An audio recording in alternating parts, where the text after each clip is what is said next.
Hello, everyone. Happy Monday. We got so much to talk about, so much to roast, so much to react to, so much fun to be had. So grab a beverage. Hopefully, you're wearing something very comfy. Smash that like on your way in, and let's get this party started. If you like what you see, come and get it with me. I know you deserve all you want, 'cause your heart's made of gold. But don't wait till you're old. If you want it, I get you some. Hello, everyone. Welcome back to my channel, stand-up comedian and pop culture vulture, dopamine queen, Joleen Lunzer here for another No Offense, All Offense, where we talk about, react to pop culture news, reality television shows, true crime, anything that's really spiking our dopamine. We follow it, we lean in, and we try to have some laughs. Remember, everything I say is true, except for the parts that are false. Everything is alleged and for entertainment purposes only. Allegedly. Also, remember that I'm very opinionated. Whatever we talk about, I'm going to have a big opinion about it, but that doesn't mean you have to have the same opinion. You're welcome to sound off in the live chat or the comment section. If you're on the replay crew, hello, replay crew. And we can just respectfully agree to disagree. That's my opinion! Okay, so happy Monday, you guys. They couldn't hold your girl down. I'm back after the weekend. Saturday, we were having a fun stream. We were having a good time. We were vibing, as the kids say. And I got struck falsely for a community guideline, so not a copyright. So it wasn't Afroman. It wasn't from any music. It was community guidelines. Someone saying that I was scamming people because they were like, she's a big fat scammer. And they immediately stopped my stream. So if you were watching the Saturday stream and it went to a halt super fast, it just was like stopped. That's why. Okay. I appealed it and they got back to me by later that night. I posted on my community tab, justice, justice, woo. Hopefully you guys can hear my soundboard. Give me a thumbs up in the chat if you can hear that. You guys were so sweet in all of your comments. Thank you. We did it. It was ironic, isn't it ironic that we were doing basically at the time we had talked about the Justin Timberlake body cam, and then that falls under the Freedom of Information Act when we see body cams, because people can FOIA those and then they can go out and people can watch it. And then with the Afroman case, it's all about freedom of speech, the First Amendment, and then we get struck for scamming, which was so weird and odd timing and all the things. But thank you to those of you who sent kind comments and were like, we're gonna beat this because we beat it. Also, thank you to those of you who hit me up on the Venmo. You didn't have to do that. Krista, thank you. Susan, James, Googie hit me up there. Michelle, Melissa, you guys are sweeties. Wipe the damn CDs. I also got some super thanks that came in after that, which was Hawkeyes Love Nature. Thank you for the super thanks and the kind words. And Rhinestone, wow, girl. So yeah, they're not going to silence us. I will say they didn't give me a reason, give me just a reason. They just said my notifications, I got appeal granted, and I posted that, but they said for the community guidelines, they strike or warning they tried to give me. Thank you. It would have been a warning because I've never had a community guidelines strike before. So what happens is you get a community guidelines warning if someone strikes you for community guidelines. And there's a lot of community guidelines, right? But this one in particular was like scamming and multi-level marketing and Ponzi schemes or something. It was crazy. Basically, the video is a scam. So that's what I got struck for. And all they said is, thank you for your appeal. We've determined that your content, and at the time the title was This Week Was Unhinged, Let's Discuss and Roast Live, and I've since changed that to a different title, doesn't violate community guidelines. So we put your content back up. And that's all they say, which sucks. Now, we had some theories. Who would have done it? Was it AI triggered? Could AI have, yes, Evelyn, you guys are so sweet. Joleen prevails. Could it have been AI? Which it could have. It could have been AI. They could have, YouTube has an AI system that goes through and they pick up on, random things, whether sometimes it's copyright, sometimes it's community guidelines violations, sometimes they're right, sometimes they're wrong. So it 100% could have been that.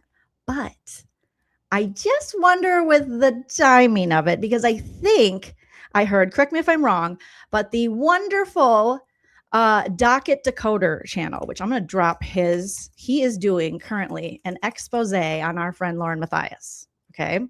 And he is up to, he's got 7,770. You guys, you have to sub up. Okay. He has heavenly numbers. Oh my God. That just means that he is the greatest. He's the GOAT. All right. Let me show you his channel here and I'm going to drop a link as well. Okay. Here we go. The Docket Decoder. Someone told me that he got struck too. And it happened possibly during, I'll say allegedly. Okay, we're just going to do allegedly until Docket Decoder comes in and confirms, or one of you in the chat can confirm. But I was watching his most recent, and I could have sworn he mentioned something about that. I go, that's weird. That's suspicious. That's strange. That, and Crusha's been struck before, and I have received an influx, an increase, if you will, in gems, alleged hidden gems, which is the LaurenMatthias fangirls and fanboys coming in and sending me some comments telling me how much they hate me. It's inappropriate. They hate me. I'm a big fat bully, and I'm a jerk for talking about their leader, their super leader, and for the internet finding out about what their leader does behind the scenes. And we do know. Okay, we'll say allegedly. For some reason, I can't find my allegedly button, but we'll say allegedly, even though, Hella's got it on her channel, so many, and now Docket Decoder has been, there's been so many great channels that have been exposing the dirty deeds done dirt cheap by hidden true crime, allegedly. Okay, this is inappropriate. I can find my inappropriate, but I can't find my allegedly. And this is becoming uncomfortable for me. Okay. So we know that they're known to do this kind of stuff. So if you're doing let's just have a conference. Let's have a heart to heart, Gray Bay.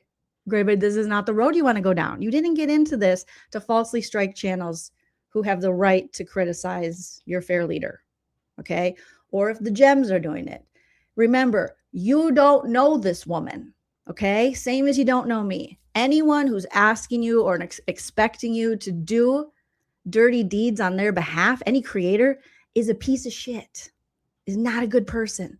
I would never ask you guys to go fight any, battles on YouTube, which is so dumb because there should be no battles on YouTube, or to fight for my honor. If you are in a chat and someone says, Joleen Lunzer sucks and she's not funny, who cares?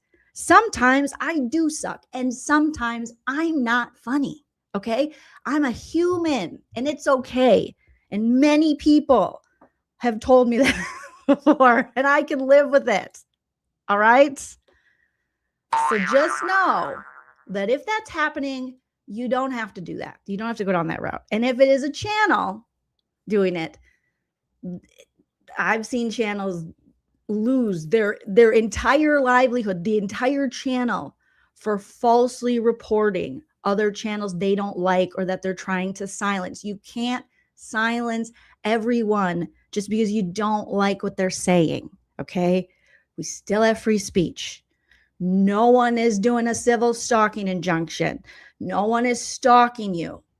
We're literally looking at what you do and put on the internet for everyone to consume, for everyone to watch, and we have an opinion about it.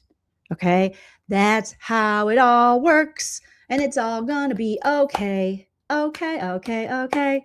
Yes, beautiful messy ball. If it's a channel doing it, if it's a group of alleged gems, karma, not friendly. And we know that, the only reason I say this is because we've seen Lauren and crew do this before. They did it to Crescia. They might be doing it to Docket Decoder right now. They've probably done it to other people. We've seen them try to silence Christina through a civil stalking injunction. We've seen them try to, defame and silence anyone associated with Christina. We've seen what they've done to Ballet Flats Janice, Dental Lori, Crossbody Sarah, all the greats. Lori Hellis, shout out and all the love to Lori Hellis. So if this is happening, you can stop. You're adults. You can handle it. Okay. So there you go. But Docket Decoder, back to this real quick. Docket Decoder you guys, he's doing, he already did a whole bunch of great videos. I can't recommend this man's channel more. They're put together very well. They're like documentary style. I love this kind of style of video. He's got a script. Okay. He's got great lighting. All right. He has a nice voice. It's just all the good stuff. So I'm just going to show you just a minute of this, but I want you to go give him all the love right now. You guys, you already made his subscribers go up. When we started, it was 7,007, or it was 777, and now it's 778. Let's get him to 10K. This man is doing the work. Let's get him there. All right. Instead of fighting hate with hate, let's fight. Let's not even fight. Let's just chill. Let's just get people subscribers and have some fun. So you guys are already killing it. As we can see here, he's got 2.4 thousand likes on this video, 16,000 views. The satisfying downfall of LaurenMatthias. He got 845 comments. I imagine he's getting hit by the gems, allegedly. But let's just listen to, put a thumbs up as soon as you hear the audio, to just the beginning. The true crime. He did feature me in this video. Thank you so much, sir. Thank you so much. I appreciate that. And we know Docket Decoder, friend of the show. Look at that professional background. We couldn't be more opposite, but yet we find a way, as humans. Let's hear what he has to say. In the true crime community, credibility is literally everything. True. You're either viewed as an exploitative vulture or you're the empathetic advocate. And for nearly 5 years, LaurenMatthias didn't just hold the moral high ground. She believed that she owned the whole mountain. So if you don't know who LaurenMatthias is, well, let me catch you up. So Lauren runs a channel called Hidden True Crime. Ooh, Lauren, that's She's a former TV journalist with deep Mormon insider connections. Her husband is Dr. John Matthias, who claims to be a forensic psychologist. Now, on camera, they sold themselves as this perfect power couple image. But the actual visual brand is, well, it's interesting. Lauren has this constantly evolving face. She has a new hair color every few weeks, and she gets regular Botox that keeps everybody guessing about what she's going to look like the next time she pops on camera. I do like Botox. And John, on the other hand, is overweight, unkempt. He has a permanent scowl on his face. Oh my God. Docket Decoder, you're killing me. You are killing me. It's inappropriate. He's unkempt. Oh my God. And he said, so nice. Just the nicest way to say these things. Well, it's interesting, like he said. And then he has the audio of her saying, I like Botox. Who doesn't? Who doesn't like Botox? I've never had it. I'm not saying I wouldn't ever have Botox. I've had a nose job. I liked that. Okay. I'm going to turn up my ring lights. We're just going to play this a little bit because it is so good. And I think he's doing a series. So Docket, please make this a series. This is so good. I'm already in love. I would say just kind of off-putting overall. Yet together, they've positioned themselves as the ultimate safe space for victims. I mean, this story is actually insane. Imagine spending 5 years building that kind of trust. Mainstream TV deals, Netflix cameos, over 300,000 loyal subscribers that they referred to as their hidden gems. Docket, you have nice teeth. Have you had braces or Invisalign? Very nice teeth. And then watching the entire facade get shattered in a single 9-hour live stream. And what spilled out wasn't just a personal meltdown. It was an absolute masterclass in narrative control, externalized blame, and a massive trail of collateral damage. So today, we aren't just looking at one bad live stream. We're going to be talking about a decades-old playbook. This is the story of how the cracks were always there, how they were hidden behind a shield of victimhood, and how the very tactics that Lauren used to protect her empire ultimately are what burned it to the ground. So let's dive in. Get it. So every empire has an origin story, and Lauren's sounds like something that a Hollywood screenwriter might try to pitch to you. It started with a blind date. Lauren was still working as a TV reporter when she got set up with Dr. John Matthias. On their first date, which lasted for about 3 hours, what did they talk about? Well, they talked about a triple homicide that Lauren was covering in Idaho. Jesus Christ. As they told Keith Morrison on Dateline later, it felt like destiny. They were the ultimate true crime power couple. Now, fast forward to 2019, and Lauren stepped away from the local news to raise their young son. John's jail and prison work got shut down because of the pandemic, and suddenly they have all the time in the world, right as the Lori Vallow and Chad Daybell case explodes, literally in their backyard. You know what's actually really wild when you step back and look at it? Right as Hidden True Crime was launching, Utah and Idaho basically turned into a true crime factory. I mean, you had the Lori and Chad Daybell saga, you had the Ruby Frankie and 8-passenger nightmare, Bruce. then, of course, Warren Jeffs and the FLDS polygamy scandals, and the University of Idaho murders, also known as the Idaho 4, which would become one of the most talked about true crime stories in decades. Yes, as Bruce is saying, this guy clipped your show, and now you're doing a show about his clip that has a clip of your show in it. Now we need him to make a video with this clip so you can review. I think so. It's the inception inside the inception inside the inception inside the inception of YouTube. But I'm just gonna skip ahead. I want you guys to. I just dropped the link. I'm going to put it, if you're on the replay crew, I'm also going to put it in the description of this video. But if you just search Docket Decoder, as I've highlighted right here, you will find his channel. Sub up. Let's get him to 10K. Let's get these views going, because I think this is what he's doing is a really nice condensed version of everything we know about the Hidden True Crime saga and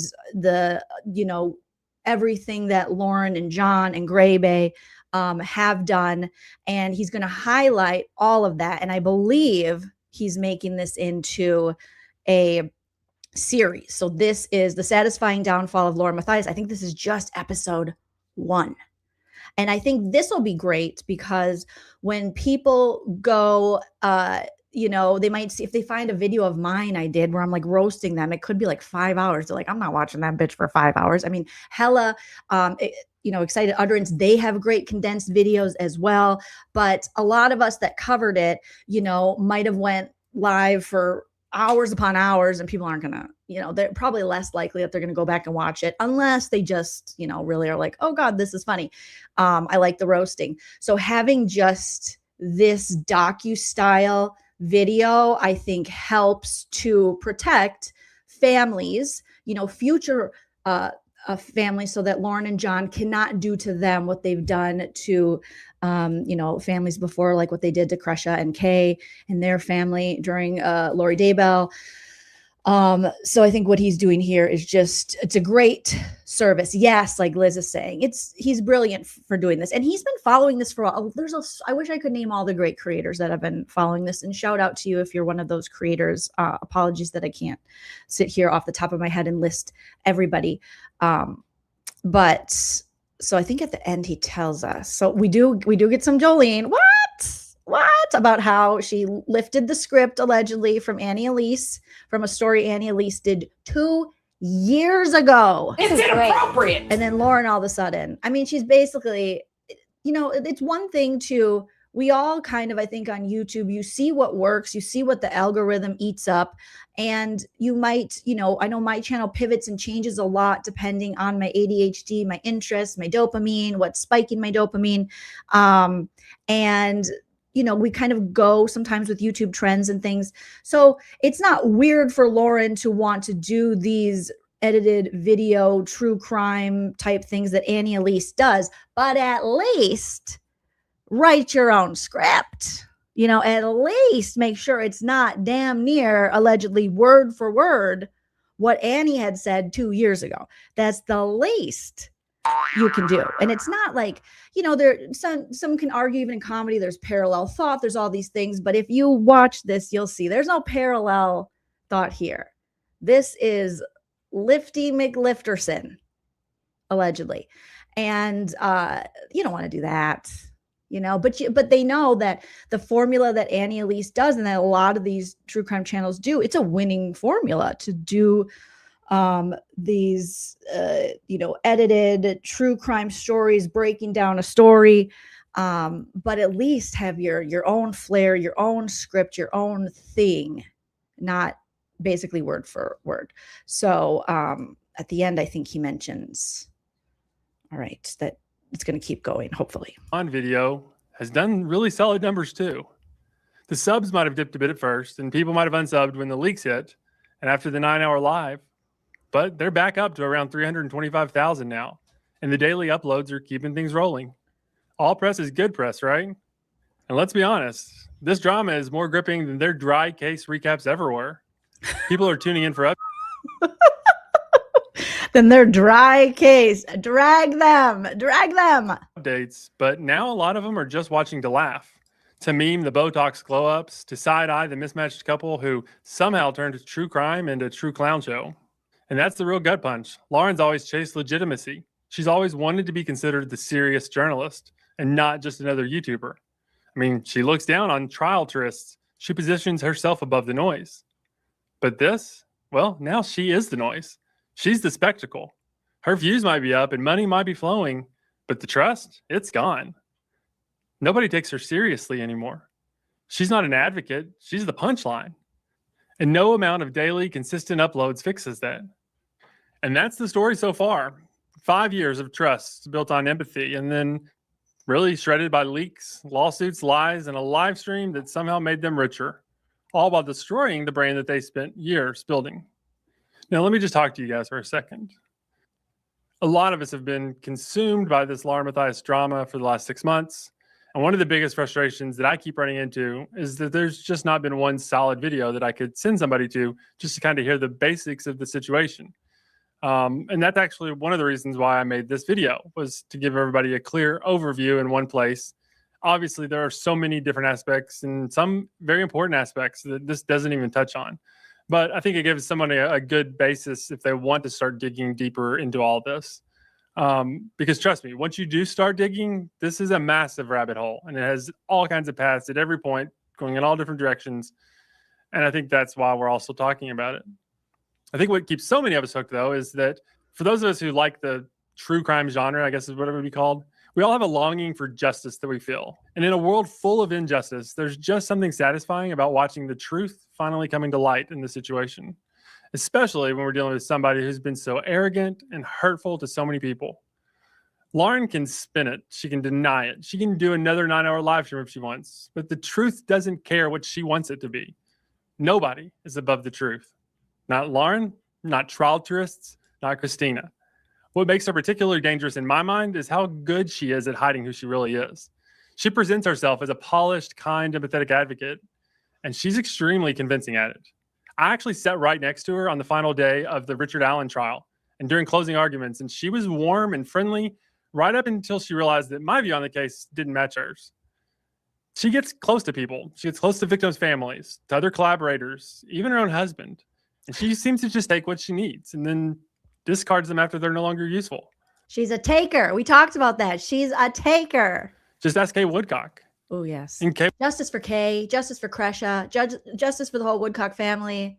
Like, honestly, she did them so dirty. Woodcock's appearance on the Kresha show, she goes into detail about how concerned she is for John and for, I won't say his name, but their son. Because I think Kay sees how dangerous this woman is. I've been digging deep into her past for part 2. And I think that there's a lot of good insights that we can gain from what we're going to talk about in part 2. We're going to see exactly where her playbook comes from, how it was modeled for her, and why she operates the way she does today. I'm genuinely excited to lay it all out, but I needed to kind of get this foundation laid here with part 1. So if this helped you make sense of everything, please drop a like, hit subscribe, turn on notifications, Hell share yeah. the video. I have chills. Like, I am so excited for Docket Decoder to dive into this way. I'm excited for, I love a deep dive. You know, I love Excited Utterance for a deep dive. Dolly, make sure you're subbed up to Dolly Talk. Make sure you're subbed up to Excited Utterance. I'll put all the links in my description. This gentleman's channel is Docket Decoder, and he is going to be doing a little series about this. And this unfortunately, and fortunately, I guess, is very common with problematic YouTubers. People do this all the time. So it's not like Lauren is an exception to the rule or something. When people misbehave, when people are, not telling the truth, when they're deceptive, when they are, like Docket Decoder is saying here, when you claim to be a safe space for victims and victims' families, and then you turn out to be the opposite. And we see that when you weaponize the law as a true crime channel against a young mother because she's posting TikTokies that don't even name you, and you want to get her locked up, there might be some exposés about you. All right. So you're not the first YouTuber to get this kind of treatment. They're not the last. And I would argue, if you don't want to be exposed, don't have a reason to be exposed. Like, don't treat people like shit. Don't weaponize the law. Don't treat victims' families, the same ones you profit off of and make a lot of money from. Don't abuse them. Don't use them. Don't be a herder. Okay. But Dolly, Excited Utterance, aka Hella, has been, breaking all of this down. They've been doing some really great work, and even recently have some new stuff about how Lauren is going after, the victims' families and families in general in the Corey Richins trial, allegedly. So there are so many great creators who have been exposing this, but I have chills. Docket Decoder, can I get one request? If I can get a request, and I know it's like, who are you, Jolene, to request? Can we get a Gray Bay deep dive too? Because I think there's more to Grayson and Grayson's role in this, and Grayson coming from the Annie Elise world into LaurenMatthias and Hidden True Crime and all that's happened since Gray Bay's been on the scene. So I would love to. Let me know if you guys agree, but I would love it. And I think you're the man to do it, Docket. Okay. And we will support.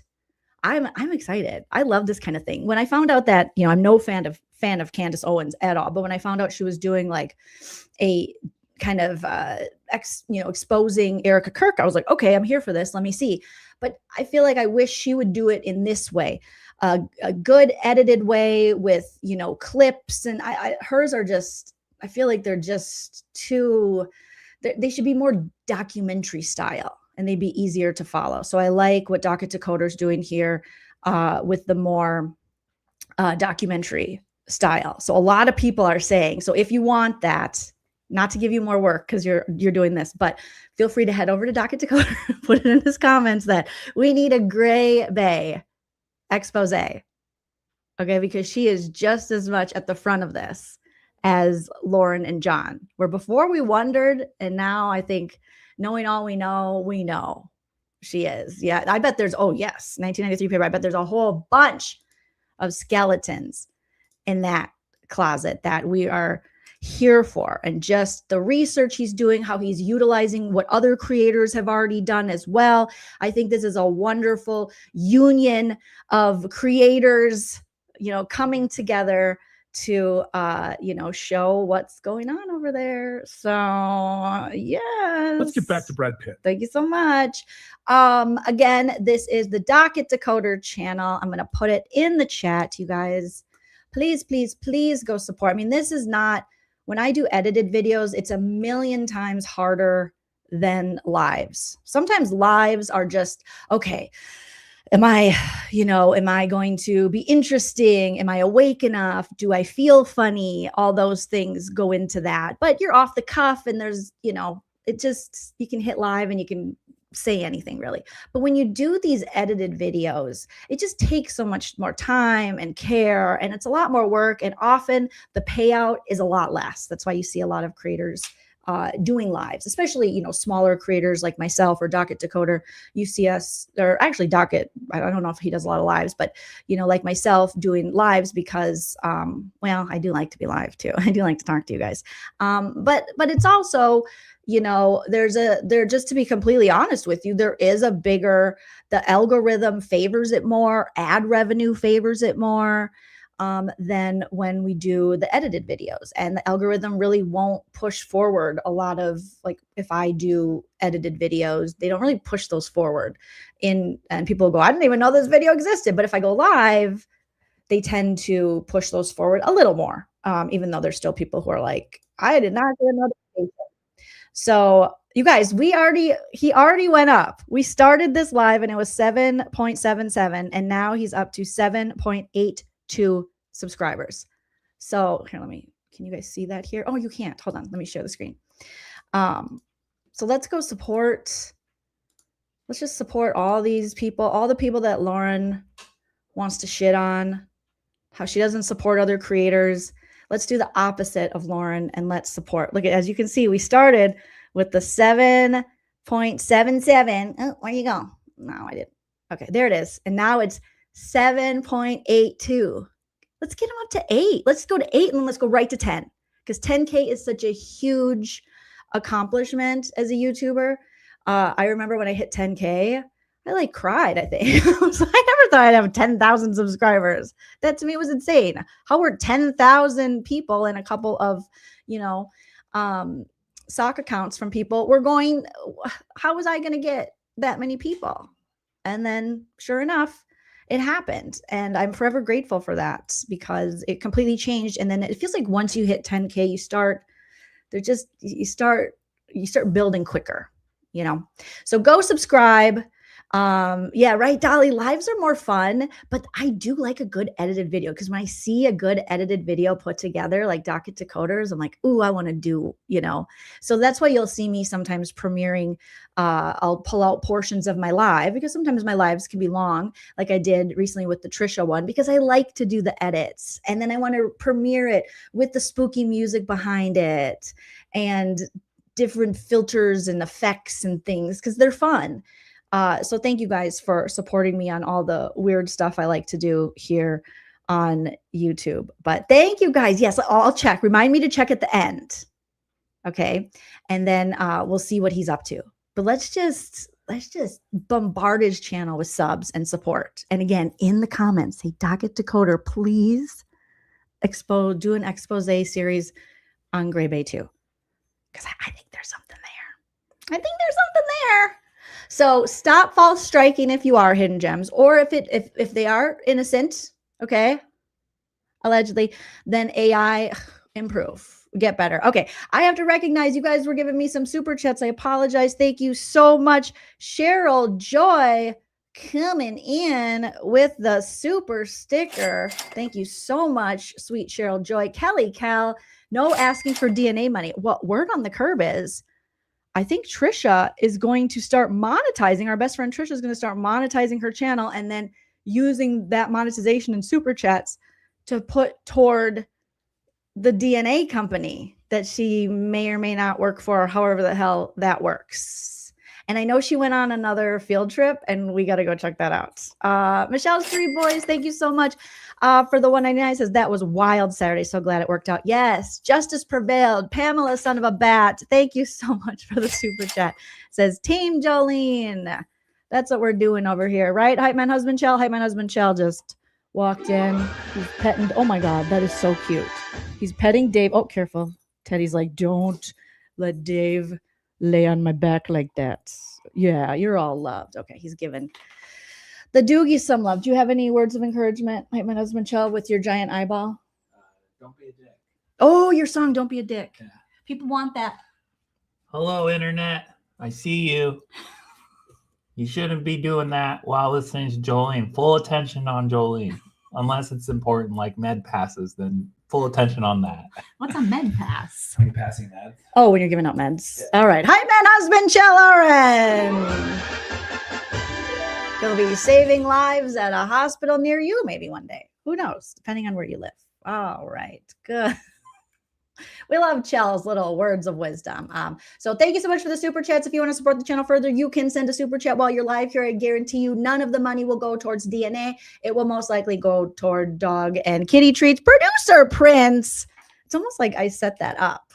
He showed up right as I said we could get some kitty treats. It'll go for the little licky sticks and other things that they like. You can also join the membership here on YouTube. I am going to be also doing a few members only chats. So everyone will be able to view the videos, but only members will be able to chat as a little perk for those of you who have been such loyal, wonderful members. Let me drop this producer Prince. I cannot see past your magnificent tail. It's so gorgeous. You are so gorgeous, my friend. Let me drop that for you guys here. Smash that like if you haven't already. Okay, so I dropped the membership tab if you're a member. And then tomorrow, we have this live started with so much news. We also have Nana. My mom is going to be joining us for tomorrow's live. So I don't know what we'll get into tomorrow, but we'll have Nana. And we got, yes, Tortoise, keep bothering me. And not that you've bothered me, but please bother me. Start to bother me about getting the producer Prince emoji yet. I know you guys want his tail, which I think is a great idea. And then we need a producer Cordelia, because right now only the dogs have been represented. And that is like catist or dogist or one of the ists. It's wrong. And producer Prince deserves so much better. But Nana will be here. I'm also going to be doing a makeup tutorial on Nana and posting that. So with some of the new half magic makeup I got. So I'm excited to showcase her natural beauty and also her half magic beauty. Yay, Nana. Okay, we want his tail. I thought you guys wanted the tail. I mean, that really is. I mean, he's so gorgeous, but that really is his. It's kind of like Joe from Little Women. It's your one, oh, Joe, your one true beauty. It's always a good time. We never know what Nana's going to say. All right. So we'll have things for Nana to react to, and we're really excited.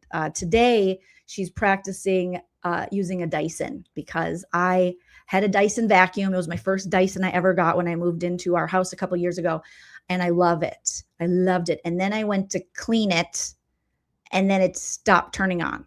And I was devastated because with 5 animals, this Dyson, I need it. Okay. Because it's the boost, the super sucking of it. So I was like, I need to go get a new Dyson. So I had to go to Costco, get a new Dyson. And this old Dyson, I was like, I don't know what I'm recycle it. I don't know. I got to figure out a way. What I'm going to do? Then one day I just picked it up and it started working again. And I was like, what the hell? I just bought another Dyson. And they don't make Dysons cheap. They should probably lower the price. They're worth it. But come on, it's a rough economy for everybody. All right. We don't need to be, we can lower it a little bit. So I thought I'm going to give Nana my other Dyson. So she was practicing with that today. So she's very excited. So she's flying home back to Minnesota later this week with a Dyson. And she keeps looking for the cord. And I said, there's no cord, baby. It is light, and just we're showing her all the bells and whistles. And after this live, we're going to do the stairs. We're going to do the stairs, you guys. Yeah. I'm going to show her how to do stairs. We know how to have a fun time. We know how to have a good time. 'Tis me, Krista. Thank you so much for coming in with the $4.99 because I have to go soon. You have to do family time with hubby, playback later. Yes, kitties too. Can't wait for fun with Nana. Can you do a late one night soon? Yes, I love Punchy Jolene. I need to do a late one soon. I think I'm going to do the most recent Trisha field trip on a late night live. So make sure your notifications are on. All right. Maybe tonight, probably not. Maybe tomorrow night.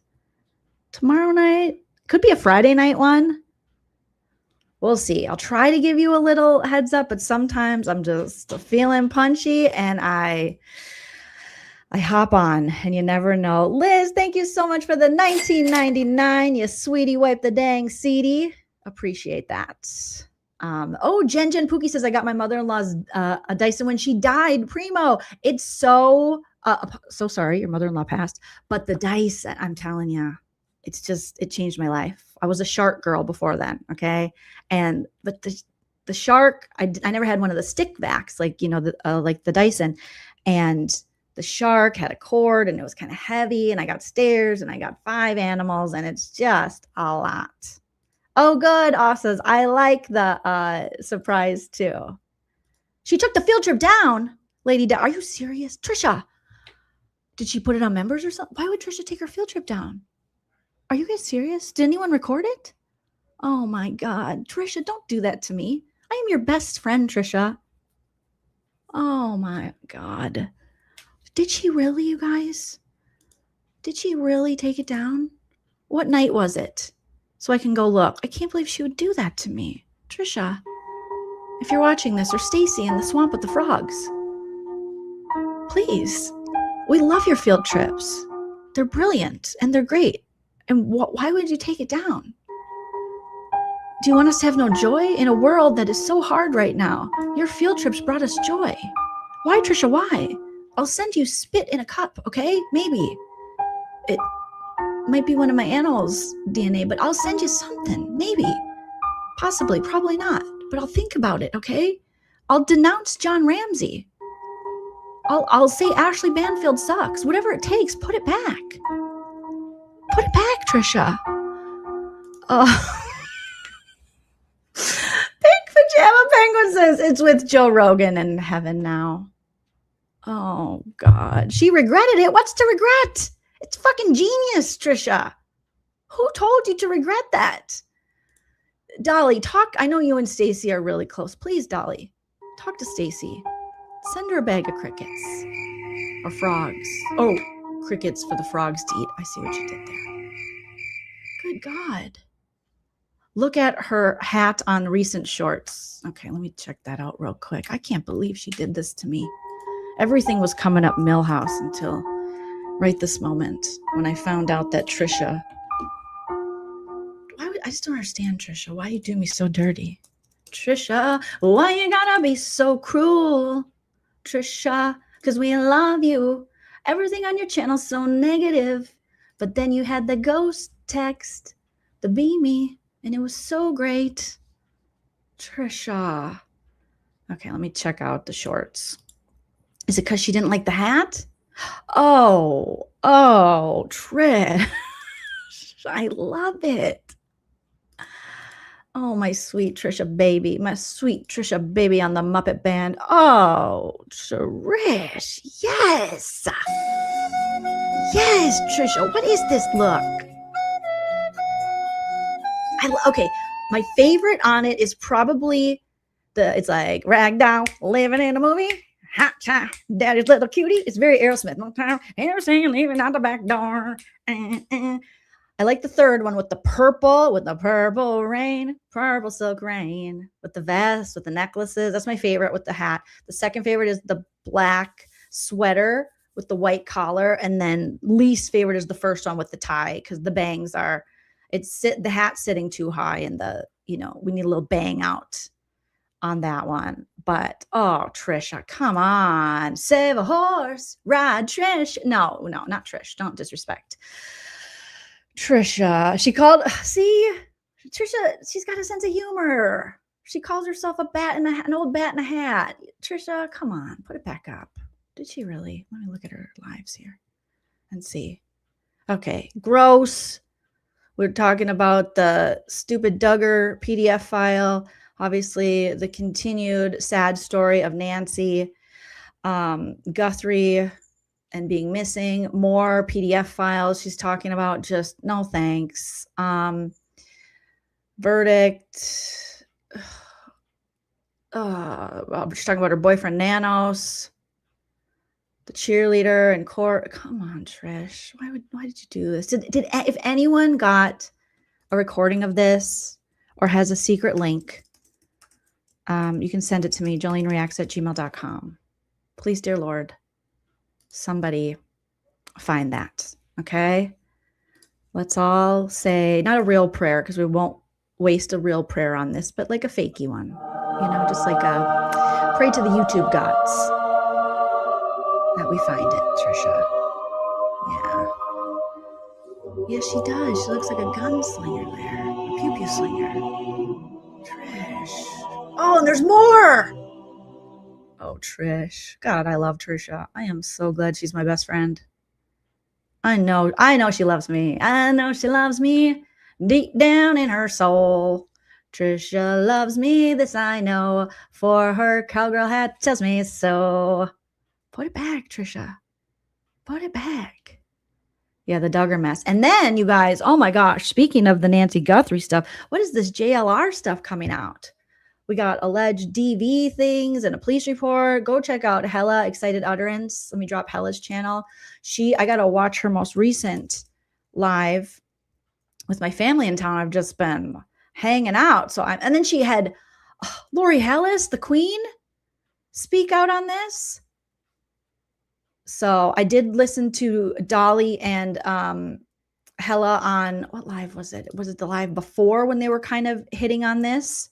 The Who to Trust. This was a really good one that Hella and Dolly did. YouTubers behaving badly. It was a day ago, Good and Evil. And then the one that Hella did yesterday, I'm going to drop the link for it here, was JLR allegations, no cope and no cap, the police and court documents in order. So, I'm going to have to watch that and look into that. So here's the link for that video.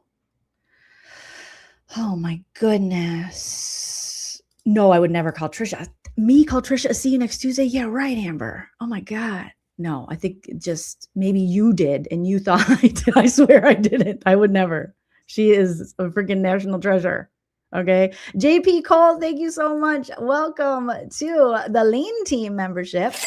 Thank you. And Dolly, you just did, I'm just like, I'm in awe of these other YouTubers doing this great work. I'm like, let's talk about them. My God, I'm just talking shit here.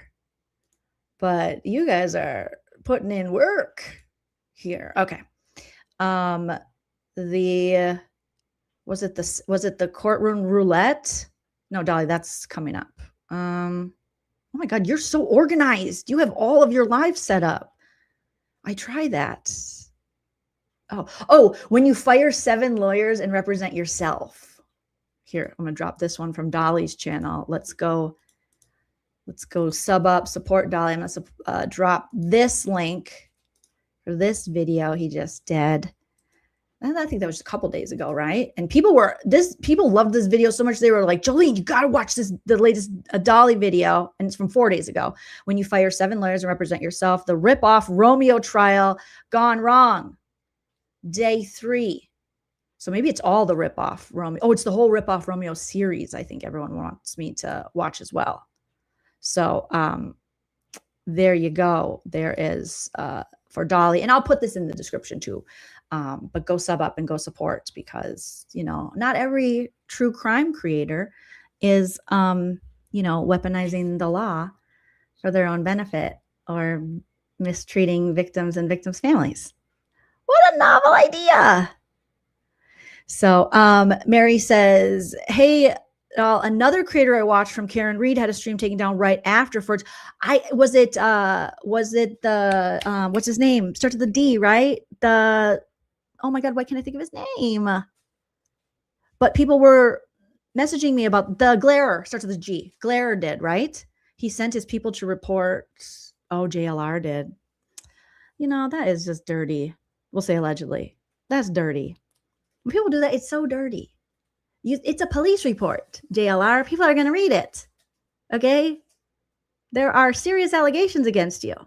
Whether true or false, it's in a police report. True crime will cover police reports. If I get arrested for something, well, I'm not a big creator like JLR, but I'm sure Lauren and John would find it. Okay. If they're like, Joleen went into Kohl's and she went ham. She got mad. They didn't have her size in the Lauren Conrad collection. She started tearing shit apart. She showed her tits. Everyone would be talking about it. Okay. Not saying I would do that or I ever have done that or I wouldn't do that. I don't know. But if it happened, people would be talking about it. Yes. Okay. So it was Will DeGlaire. People were telling me about that his got taken down. Oh my goodness. Well, I saw that little, what's his name? What's the guy that sits next to that robot or something? Oh, and he went home early from Nancy Guthrie. I can't remember his name. And he might have made up a story about like seeing a shooting. And he got in a fight with a neighbor in Nancy Guthrie's area because they want him to move his car. And he might have banged Blowhorn Betty. And so did JLR. Who am I talking? You guys, I'm talking Dolly Vision. Yeah, I saw Dolly Vision was covering it. And I'm like, I thought you guys were like Eskimo brother. What do they call that when you have both allegedly? I don't know. I don't know anything about Bullhorn Betty. I don't know anything except for what you guys tell me about half of these people. But yes, I saw that Dolly guy was. But boy, he is, the way he covers this stuff is like, bro, ay. It's not great.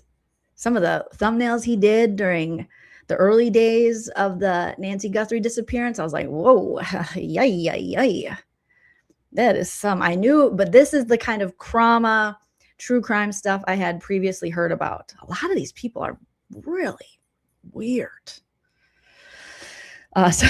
Samara said, Dolly, it's bloody awful.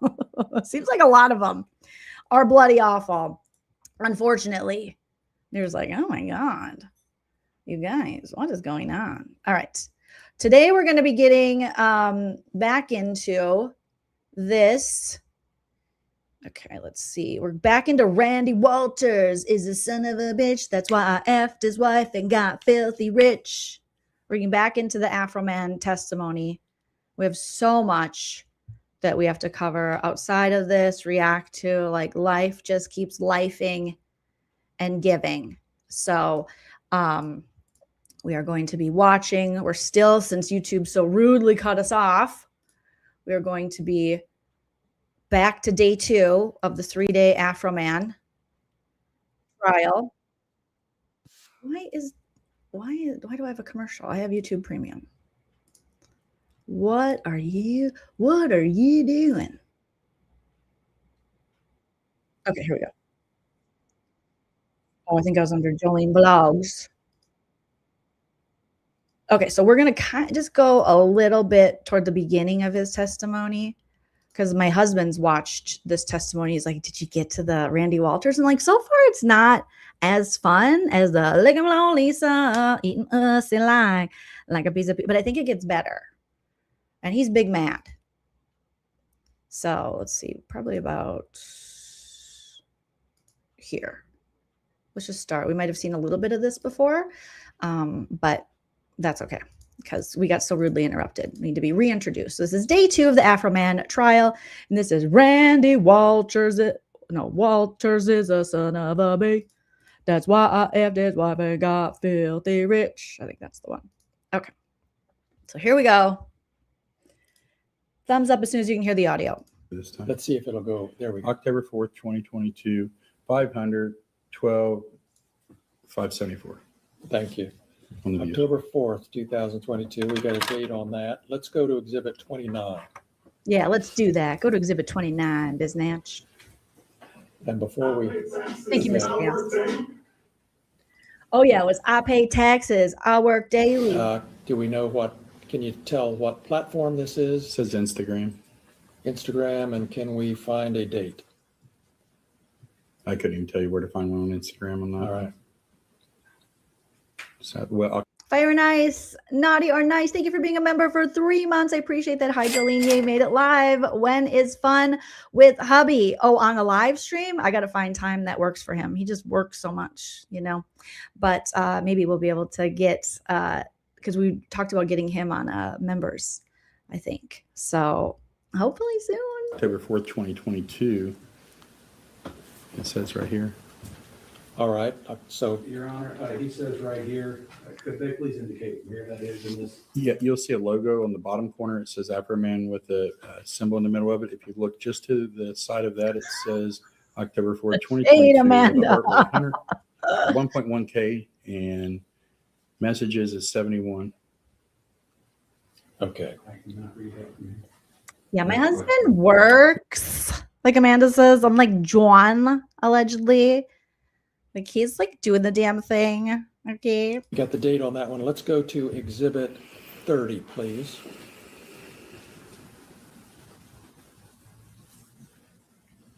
Otter.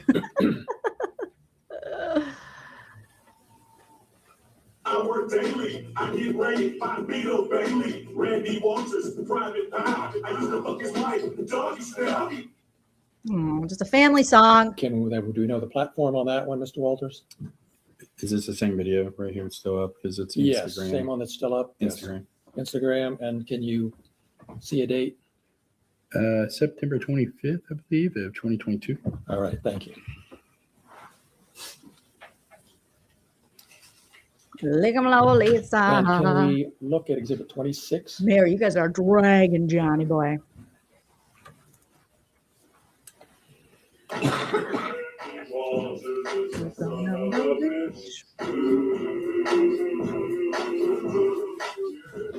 That's why I want to like they got to do rich.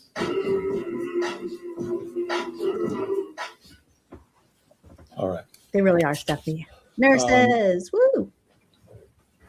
And I guess we should identify the platform for that one. Can you tell what platform that is? I believe it's Facebook, August 26, 2023. Thank you. All right. Did you become aware of these posts, Mr. Walters, at or about the time they were posted? Yes. How did you become aware of them? Of my personal post, I found out from my children. When my daughter came home and advised me that she was getting messed with at school because apparently her mom is having sex with Afroman, and since she's biracial, that must be her daddy, along with being a thief. Oh yeah, we heard that on Saturday. And Right, how did that ASB? affect you? It's horrible.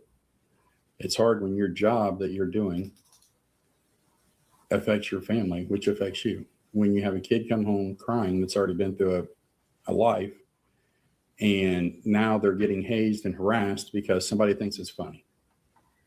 Somebody knows it's not true. I would think kids would think it was cooler that her dad could be Afroman than him, even though I know this is her adoptive dad, and God bless. Thank you for adopting your wife's children from a previous relationship. But like, bro, come on.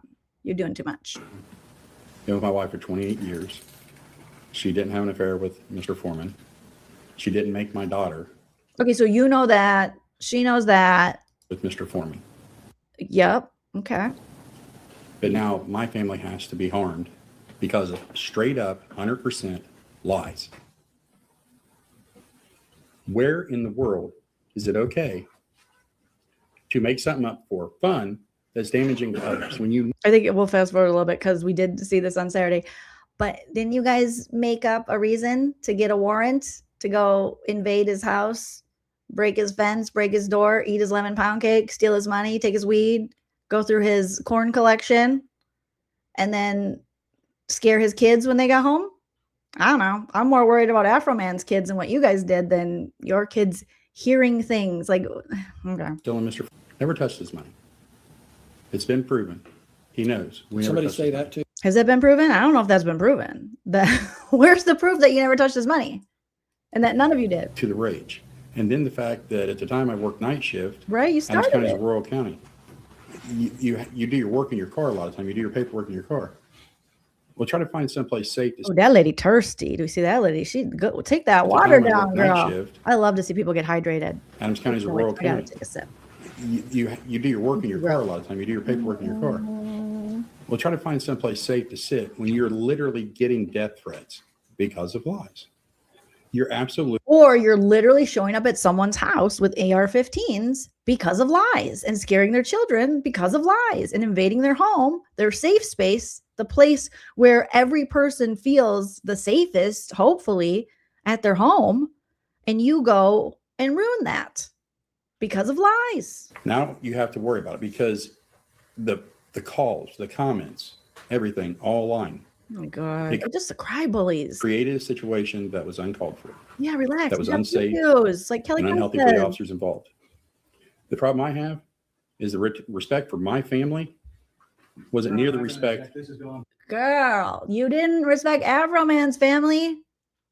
Yes. Get him, Rupert, defense attorney. Or which one is Rupert? Yeah, Rupert. Get him. To beyond a narrative. Oh, yeah, this one he's creating narratives. Okay. Enough. It's happening today. My kids came home yesterday because of new post. Same thing. I'm going to renew My kids came home because of new posts. this objection again. Get him, Rupert. It's beyond the narrative at this point, and further, this is not bringing in evidence that is beyond this. We're not gonna allow like videos from yesterday. I get that. Last Friday, we have a video. I get what you're saying about the evolving nature of the conduct. He's big mad. That testimony is consistent with other people's experiences of the harm. So we're not gonna bring in the exhibits. We're not gonna bring in the content. But they can testify about stuff that's happening at this time. Yeah, it's the effect. Okay, I would agree with an objection for the record. Yeah, that's a good point, Kaibo. Kaibo, you're going to do great in law school. Shout out to Kaibo. Kaibo doing the damn thing. Says it makes no sense that he would get death threats as a result of Afroman putting it down on his wife. Yeah. Why would people, it wouldn't be because of that. Okay. Maybe because on the cameras, you can see you guys going into his house, finding nothing, Wreck-It Ralph, disrespecting it and stealing his shit. Next question. And yeah, go after the death threaters. I never heard a song where Afroman was like, Randy Walters is a son of a bitch. Make sure you give him death threats until he quits. Like, no, he never said that.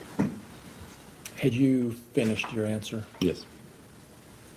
Any other ways you haven't mentioned that you want to share about how these accusations of a theft and your wife having sex with Mr. Foreman have affected you or your reputation? It's affected all of our reputations from a baseless lie till now that we are not thieves. We didn't steal his money. I never touched his money, but I'm in the group of thieves. We stole his money.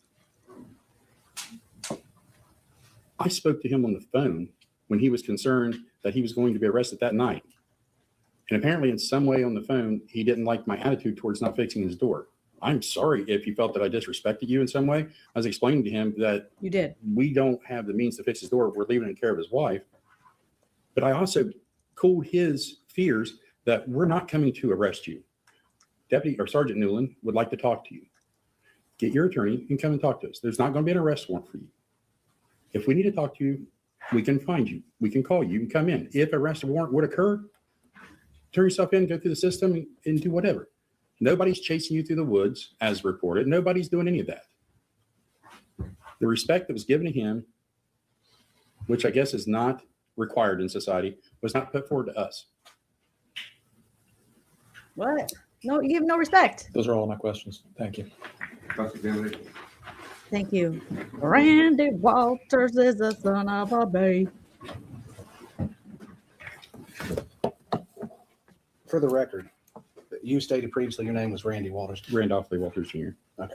I And go by so Randy. you go by Randy. Randy. Do you mind if I call you Yes, Randy? it's perfectly fine, sir.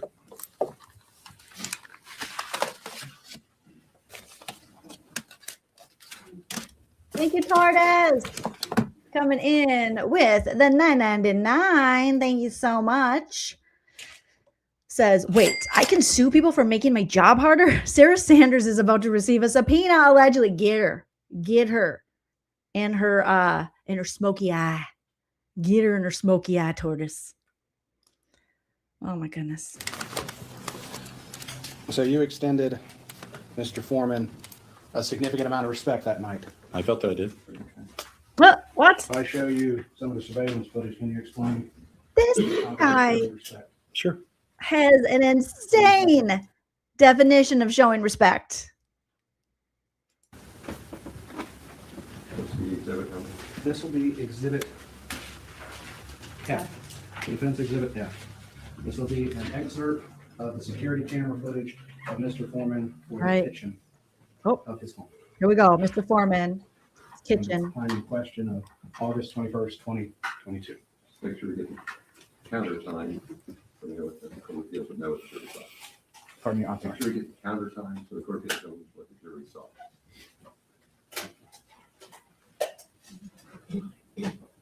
Oh, I found allegedly. Allegedly. Oh my gosh. I've been looking for that damn thing.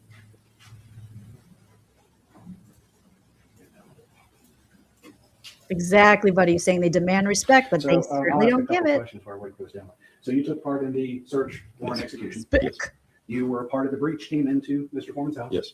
You had a riot shield like thing. No, a ballistic shield, sir. What's a ballistic shield? A ballistic shield? That sounds over the top. Turn his TV off. Turn his TV off. A ballistic shield?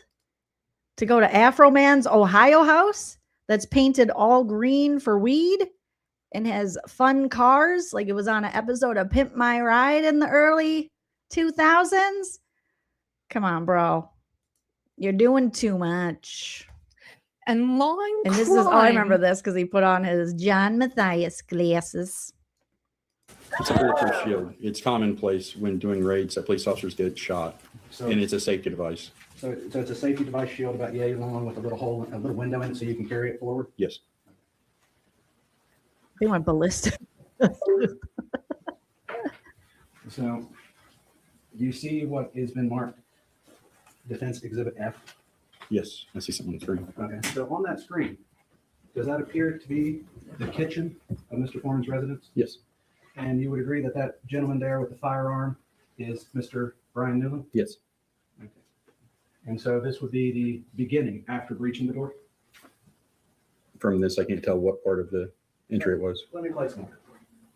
Okay, so this would be starting security camera footage of 8/21/2022. Even the top of his fridge is pretty clean. I mean, the whole thing is clean. Very green and very clean. Starting at 8:13 and 4 seconds p.m. This is like my nightmare. Having people come into my house and I'm not expecting it. It's like, oh, and it's on camera. Like, did I clean enough? Oh my God.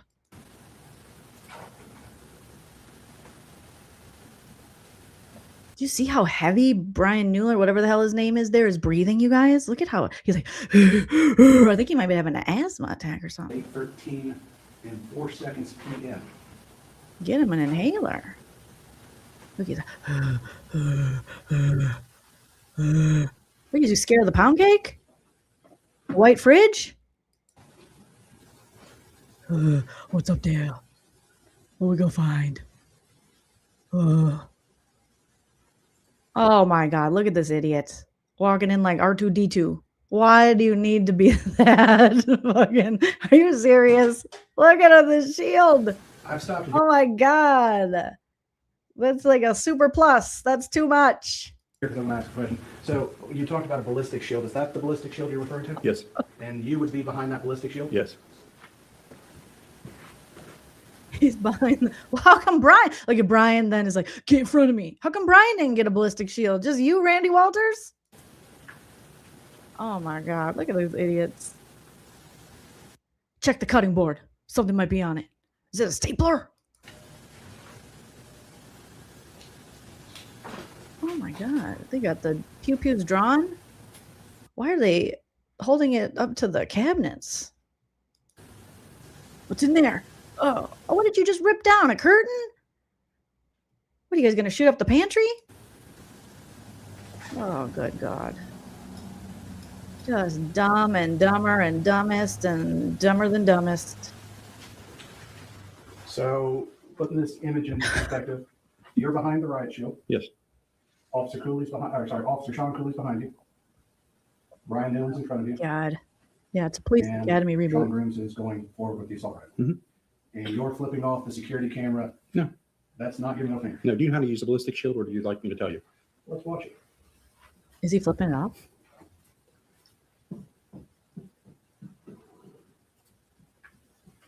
I think he's flipping it off. That looked like a big, chunky sausage middle Finger finger. went down, right? There's a light activation on that shield. It's 35 The pounds. finger went down, correct? If you think I was flipping him off, you can think that that's not what it was. Okay. Mhm. There's a light activation on the handle of the shield. Okay. Okay. Mr. Randy? Walters, Okay, good. Wait for the question. So you were called a couple of names by Mr. Foreman, one of those being, what was it? Beetle Bailey. Yes, sir. Does anyone believe you're Beetle Bailey? Probably not. That's a drawn cartoon. Beetle Bailey is a cartoon that's in the newspaper. Sure. Been there for years. So that would be an exaggeration. Okay. And when they call you a son of a bitch, that would be an opinion. I'd say that would be an opinion. Okay. Because there's no way we can prove whether you're a son of a bitch or not. Nah, she's been dead for years. I'm sorry. I'm sorry about your mother on that. I am. Oh, jeez. She's been dead for years. Did you just call your mother the bee? Oh my God. She's been dead for years. Be careful, Rupert. He's going to come with a ballistic shield to your house. But you would agree, though, that when someone calls someone a son of a bitch, it's not necessarily a statement of fact. It's more a statement of opinion or a description of a person. Sure. Okay.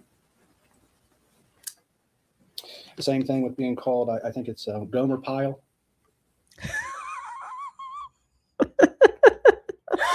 Not Gomer Pyle. Nana would appreciate that reference. Oh my God. You're terrible, Muriel. Yes. No one would think you're Gomer Pyle from the movie. Obviously, that's a character in a movie. Yeah, Gomer Pyle's a little too like cute and sweet. You're not sweet. Your 11s are 11ing. They're 13ing. Yeah. But you're not that person. No. This may sound stupid, but you've been a law enforcement officer for a long time, correct? Yes. You've been called many derogatory names, correct? Over the years, yes. You've been called a son of a bitch before, correct? Not published, but yes. Okay. You've been called other things even worse, correct? I'm sure over the years I've been called many things. Would it be fair to say that during those years, people probably said bad things about you and your family also? You know, I honestly can't remember bad things being said to my family, but I can remember bad things being done to them. Do you believe everything you read on the internet? No. Do you believe everything you read in the newspaper? No. You probably tell your kids, don't believe everything you hear, right? Especially now. Citizens Reyes, Citizens Reyes. Yes, what he's saying. Classic.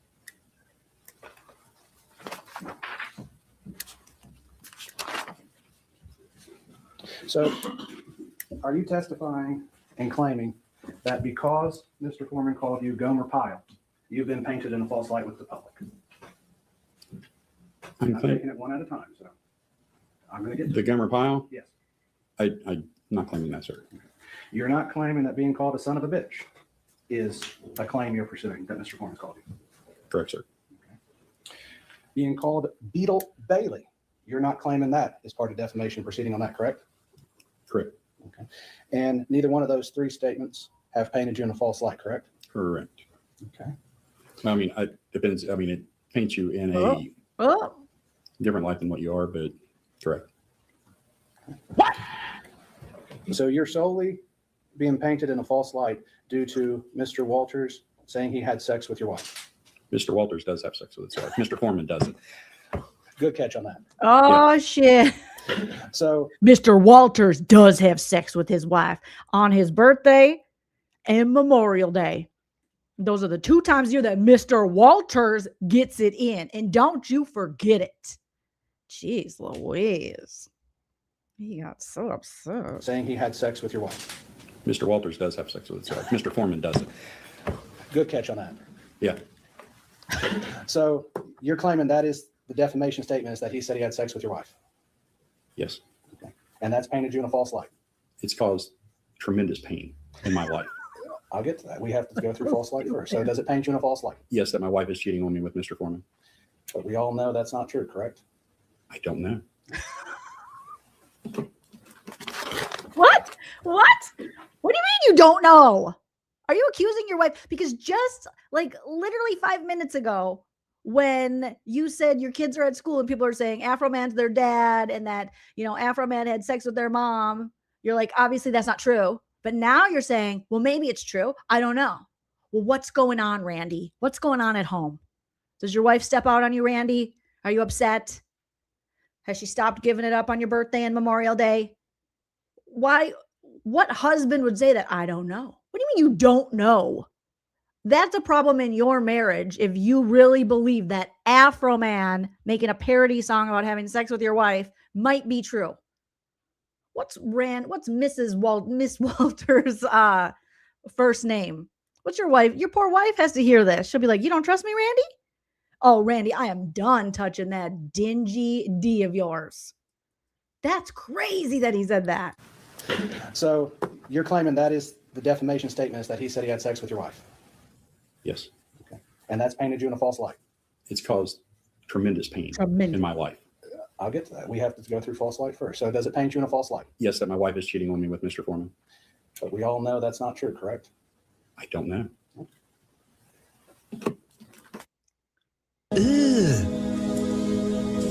Brother, what's that? What? I don't know. But you don't know if your wife's cheating on you or not? You want to go there? No. You just said you don't know if he is having sex with your wife. Oh my God! You want to go there? No, you're going there. That's the reason we're here, because you're mad because it was in a parody song and you just admitted you don't know if Afroman's having sex with your wife. So Randy can't trust his wife. Randy does not have a solid marriage, allegedly. Oh, Randy. I just want to ask that question because you said we don't know. You want to go there? He's a tough guy. He's one of those tough guy cops. You want to go there? Yeah, we do, Randy. That's why we're here, dumbass. Wait, you don't know if your wife's cheating on you or not? You want to go there? No, I just want to ask that question because you said we don't know. I just Been need with to that know. woman since middle school. I know. Well, then she's definitely cheating. If you've been together since middle school, Allegedly. she's looking for some new peen, okay? Some people can be together that long and they're fine. But I guarantee it, okay, allegedly, that your wife she's looking for a better wiener, okay? Allegedly. She's looking for some love in all the right places, not with you, allegedly.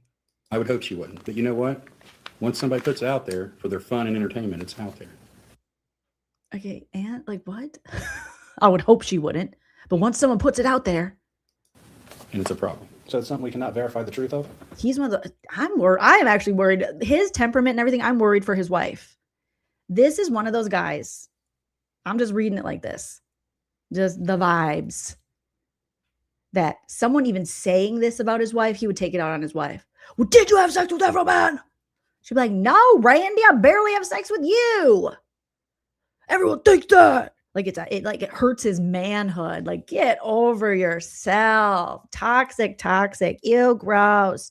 No, Sankey. Don't like you. Bored now. He just picked his nose. Is it a thing that can be verified, true or false? Ask your client. Your Honor, I'm going to ask for a directed to What do you mean ask your client? What do you want, video proof or something? My God. direct the witness to answer the question, yes or no, please. That you don't like his answer doesn't mean you didn't answer it. He didn't give an answer. He said, ask your client. That's not yes or no. That's ask your client. Kelly Cal, can we get a confirmation in the chat? And to answer the question, he's told me to ask another person. That is not an answer to the question. Right? He's right, Kelly Cal? Ask him another question. Okay. That was his answer. You didn't like how it came out, but it was his answer. They can't make him say something else. The judge is saying you didn't like how it came out, but that's his answer. I worry that he's legit punishing his wife for it. Oh my God. Yes. Okay. Thank you, Kelly Cal. We got the confirmation from someone with an actual law degree, unlike you, Randy. You can ask him another question. He really is, JR, having doubts about his wife. And so are you claiming that Mr. Foreman saying he had sex with your wife is a private fact about your life? My family is a private part of my life. About your wife? Him having an affair with my wife would definitely be a private part of my life if that was occurring. Oh my God, And Randy. that has affected your reputation? Yes. Randy needs to take some ashwagandha or something. Randy needs to calm down. Randy needs to do yoga or something. Randy has a anger problem. Randy has a temper. Randy's irrational. Randy should not have a badge. This is not healthy. This is not a healthy response. This is not healthy behavior. Okay. Yeah. And so am I right in concluding that the other final statement that you are claiming that Mr. Foreman said about you that painted you in a false light is that you're a thief? Yes. And that stems from all the posts that and all the exhibits that Mr. Klingler referenced earlier, That's what he showed. Hi, Hawkeyes. the ones that talk about the police officers in general? Yes.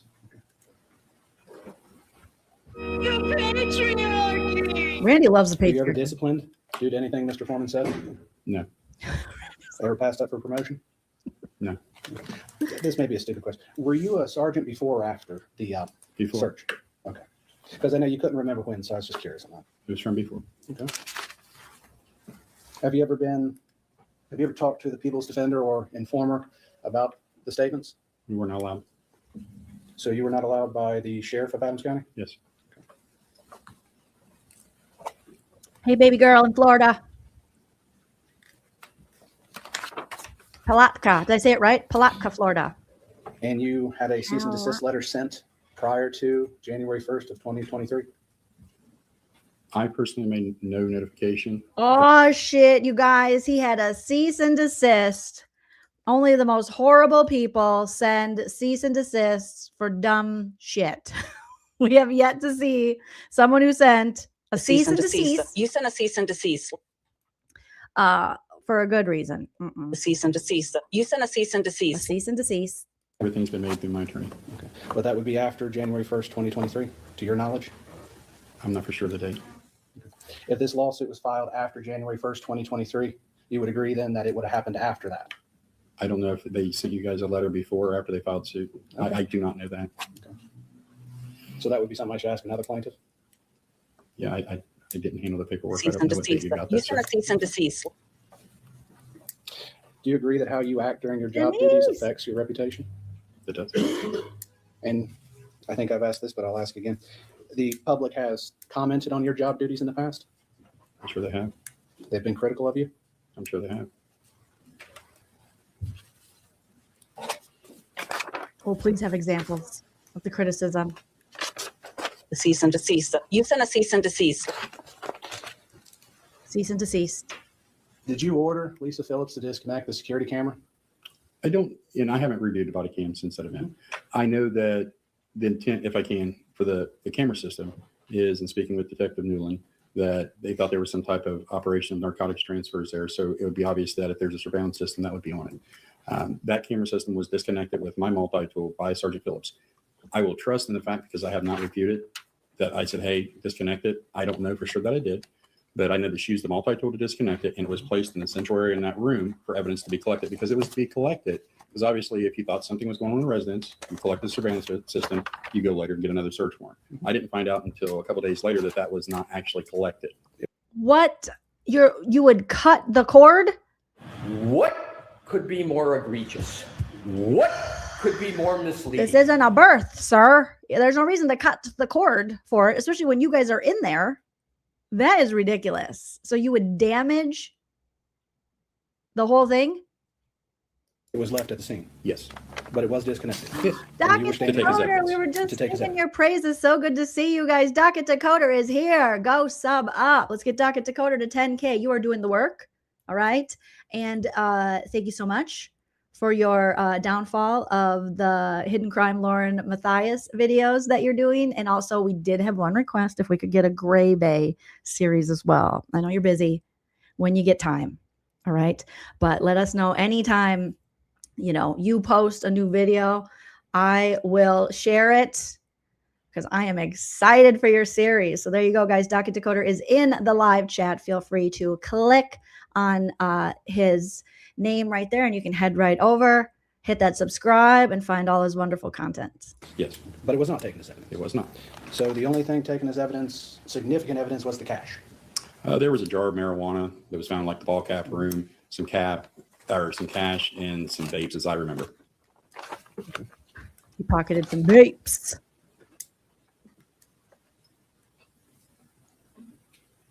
Keep subbing up, you guys. No one was arrested for threatening you, correct? Not our choice, but no. What do you say? No one was arrested for threatening you, correct? Not our choice, but no. No one was arrested for threatening you, correct? He goes, not our choice, but no. These cops are lying. They're lying. They're lying. That was a choice made by the sheriff. I can't tell you whose choice it was. I know that the agency as a whole was very upset and very concerned. And between the powers that be, whoever that is, there was no charges filed. Barrel of fun, tortoise. The barrel, roll out the barrel. This guy's a barrel of fun. Oh God, I don't think he ever smiled. Not once, not twice, not 3 This may times. sound stupid, but being a son of a bitch is not a crime, correct? No. CH. You might have a second round.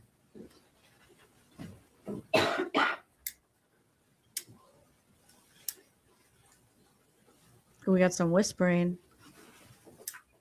I think Afroman's like, play the video, play the whole video. The Randy Your Honor, I have no Walters. further questions for this witness at this time.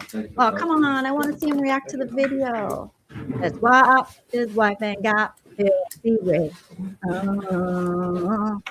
Yes, CH. The hair Mr. Walters, stripes I are very put interesting. the body cam up again. I was frankly a little confused about what it was supposed to show, but explain to me what it was that Mr. Osborne said he thought he saw that you were explaining. May I stand up, sir?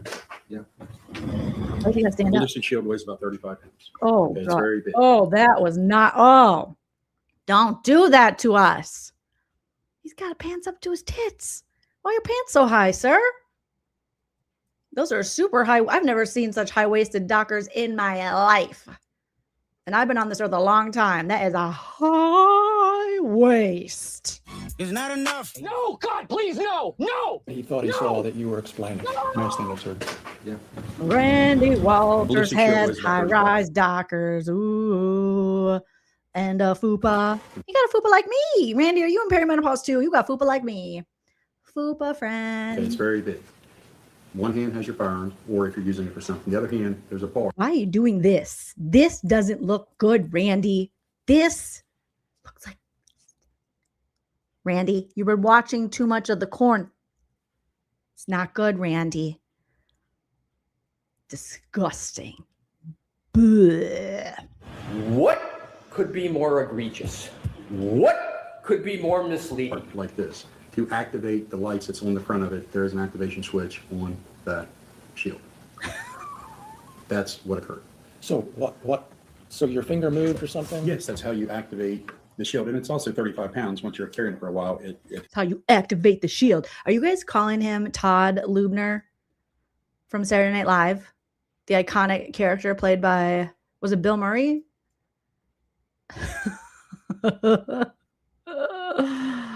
Oh my God, it does look like he's he's got high pants. He's got high pants. Yeah, Randy's so strong. That's where he gets his confidence from. Randy, Silly says, Randy Walter has girl hips. I could use some of Randy's hips because my shit is narrow. My love handles stick out further than my hips. It's annoying. takes a toll. So were you trying to flip the bird to his security camera or something? Or No. We're trying to make a disrespectful gesture Yes, anyway? Gilda. No. No. Oh my God, he's like a kid. When you ask a kid and they lie, like, no. Me? Yeah, right. What? No. Oh, never did that. The bird to his security camera or something? Or No. we're trying to make a disrespectful gesture in any way? No. No. No. No. You were asked a lot of questions by Mr. Osborne about things you might have been called before, criticisms you might have undergone before. Has anyone called you a thief before and published it? No. You sure? You sure Has about anyone that? ever published a statement that they fucked your wife? No. That you know of. Have your kids come home upset because somebody said Afroman was somebody else was their father at some point before this? As recent as yesterday. Not yesterday. Oh Because my God. everything is brought back up. It's inappropriate. Horrible, Randy. Randy, you should cry like Lisa. Lick them low. Were you at Mr. Foreman's deposition? I was not. Okay. He's not. Randy Walters is a son of a baby. Boo. Those are all my questions. Thank you. That's all my questions. Smash that like if you haven't already, you guys. I think we are up to, let's see, 264 likes. Can we hit 300? That would be amazing. Thank you. Thank you. Your Honor, I had every cross of Mr. Walters. Okay, go ahead, step down. Thank you, sir. That's it. You have a witness coming at 1 o'clock, right? We do, Judge. Okay, so we have lunch break till about 1 o'clock. Enjoy yourself. Don't talk about the case. Don't research. Lunch break. Enjoy yourself. It's later than you think. Keep impressed, whatever it means. What do you say? Eat some breast? What are you saying, Judgy? Okay, so we have lunch break till about 1 o'clock. Enjoy yourself. Don't talk about the case. Don't research. Decompress. Or decompress. They said eat some breasts. I was like, oh my God, this town. What I mean, get some fresh air, stretch. Don't deliberate early. Don't deliberate. Don't talk about the case. Have a good lunch. We're going to lunch. Do they come back in this video? It looks like there was 54 seconds of time there. And then when we discussed that there's claims being dropped, the injunctive relief claim in count 6 is still in play. That's correct, Judge. But that's a judicial decision. Yes. A judge decision, not a jury decision. So the jury doesn't get instructed, but the claim's still active. It's the claim for the judge to decide. So just to make it clear, when they dismissed one claim. Oh my God. Nobody cares. Nobody cares, mister. Okay, let's see if they have part 2 of the day 2 of the Randy Walters of Afroman in here. Okay, let's see. Afroman. Okay, 5 days ago. Continues. Afroman. Oh, is he going to testify next? They need to just have day 1, day 2, day 3. Why do they make it so très difficile for us to just find it? Okay, I went back too far. All right, so this channel has... Does anyone remember, did Afroman testify? Okay, I'm going to Google it. What day did Afroman testify? What day of the Afroman trial did Afroman testify? Googling with Joleen. In a day 3. Okay, so I think he did it day 3, it looks like they're saying. Oh my goodness, okay. Day 3, so maybe. Oh, probably in their live, duh. Let's see. Oh, here we go, here we go, here we go, here we go. Now we're cooking. No, it goes right to day 3 out of day 2. So that was all of day 2? What happened when they came back from lunch? We'll never know. We'll never know. Did they start with Afroman? All right, let me pull Some of Mr. Foreman's music from time to time. Okay, so now we have a lady. What else happened? Let me search here for more day 2. Smash that like if you haven't already. Thank you guys so much. I hate how they have this chopped up. I wish there was a place where they had them all organized. And it was so nice, so nice, so nice. Day 2, no, still the same. Let's see if maybe this one. Okay, I found it.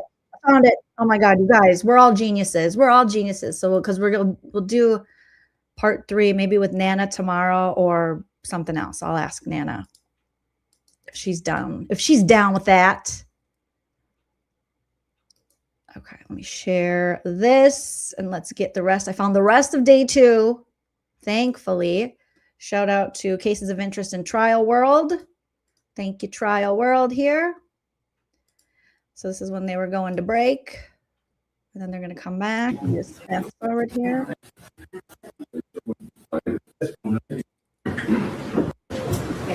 Back from lunch. The lunch break helped you. We did our housekeeping while you were getting assembled back there, so I think we're ready to go with the afternoon. We're still on the plaintiff's case, so Mr. Klingler's got another witness ready to go, right? Right. Where'd he go? There you are. Okay. Who's next? Judge, the plaintiff's called Michael Robinson. Your Honor, for the record, the defense would renew its objection contained in the motion of limine file stamped March 16th. That was certified that day.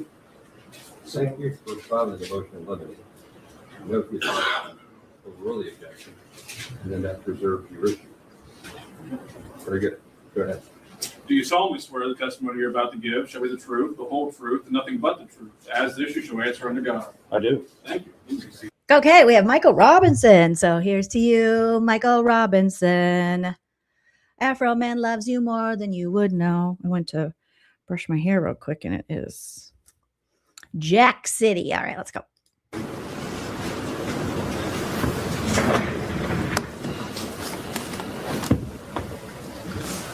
Okay. Go ahead. Mr. Klingler. Oh, you look like a fun. Oh, Would you introduce yourself to the jury, please? boy. Certainly. My name is Mike Robinson. Okay. I'm a deputy sheriff at the Claremont County Sheriff's Office and been employed there for 35 years next month. And can you tell us your current position and responsibilities with the Claremont County's Sheriff's Office? Sure. I'm assigned under the investigative section with the Claremont County Sheriff's Office. I'm an evidence technician. I'm a certified evidence technician through the Miami. He's a certified stud. Look at that spiked hair. He's like, I'm certified. All right. So we got Michael Robinson, Deputy Sheriff. Valley Regional Crime Laboratory. Oh, fancy. I am a certified Your Honor, I'm going to object. He's testifying to stuff that was not contained in the report that was provided to us, nor anything about his background was provided. This is improper to ask this at this point. It was not disclosed. Mr. Klingler. His name and his purpose here were certainly disclosed.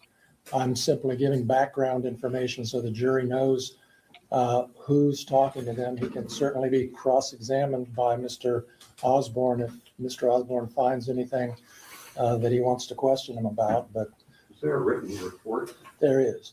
Was that provided? It was. It was provided upon request. It's contained in my motion in limine. The email response to it and everything, noting the dates and times. There is no CV attached to it. He is asking stuff that would paint this gentleman as an expert. Expert requires at least 28 days notice prior to trial. It was never disclosed 28 days Get him, Rupert. before. So it does not meet that. Asking him his training and everything, which we were not disclosed of, puts us at a disadvantage because we had no ability to research it, and we would object to that or paint him as an expert when it has not been followed per the rules. Objection. He's going to be testifying as a fact witness, Judge, as to the investigation he conducted into the alleged missing cash in this case.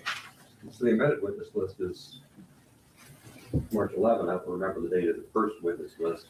So as a fact witness, that's how I took him also. So his qualifications are relevant. I understand the objection and I overrule it. You can go ahead. Thank you, Judge. Oh, he was, I understand your objection, but I overrule it. So it's overruled. Overruled. Jackie, good to see you. Thank you, Jackie. Coming in with the super chats and enjoying today. Yes, I did get your email. Thank you so much, Jackie. I will respond to you. I don't have my P.O. box set up right now. So I will let you know as soon as I have that set up again. But thank you so much. I appreciate that. And thank you for the super chat. Yeah, it is. Thank you. Continue, please. And your title is detective. Is that how we should refer to you? Or Yes. Detective Robinson, you were talking about your certifications, I believe. Yes, I'm a certified evidence technician through the Miami Valley Regional Crime Laboratory. I'm a certified CVSA examiner as computer voice stress analysis for the last 25 years. Certified lover boy, certified pedophile. What? Okay, stop it. I'm also a certified Part 107 drone pilot through the FAA, where I head up our Claremont County Sheriff's Office drone unit and flight missions operations. I'm also. I'm going to object again. What does drone training have to do with this?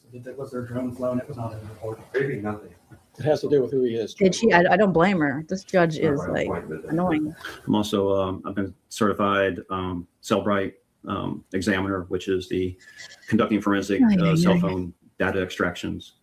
I also serve as a backup coroner investigator with the Claremont County Sheriff's Office, or All right. Coroner's Office. Okay, quit bragging. Thank you, Detective Robinson. Did you have occasion to conduct an investigation right. into an alleged missing amount of cash at the Adams County Sheriff's Department, the evidence room in particular? Yes. And just tell us how you became involved in an investigation into that.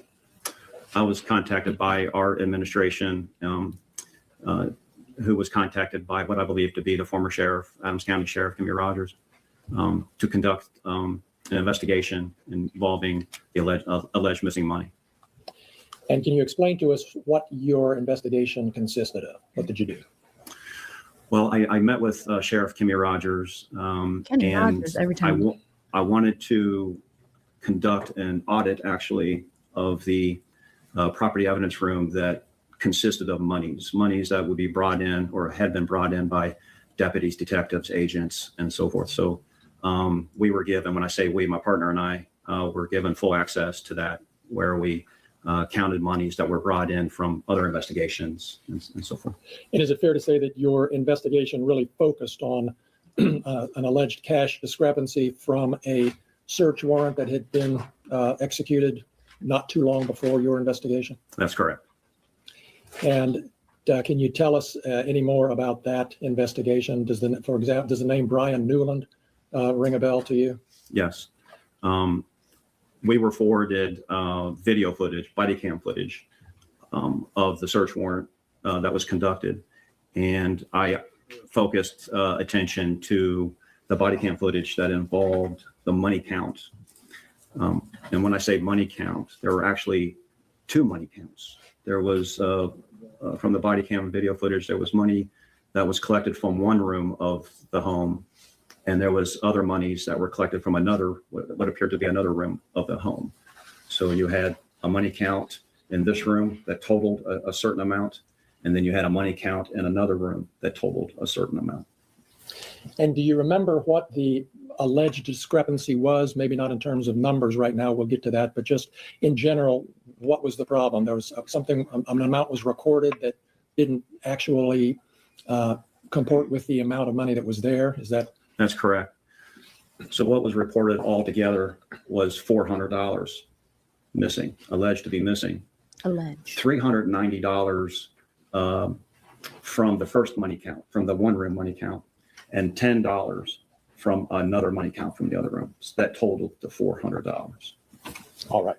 And did you review, you mentioned you reviewed some body cam. Do you know whose body cam footage that was? That was Detective Newland's body cam. Okay. And you reviewed that body cam? I did. And were you able to come to any conclusions after your review of that body cam? So the body cam footage that I reviewed in the one room that was counted as $4,390, I reviewed that body cam footage, and it was clear to me that there was a miscount of $390. And can you explain to us what it was about the body cam footage that led you to that conclusion? Well, it's just also not the video footage. It also includes audio. So video and audio together assisted me to determine this, but it's clearly on video. If you want me to explain. Please do, yeah.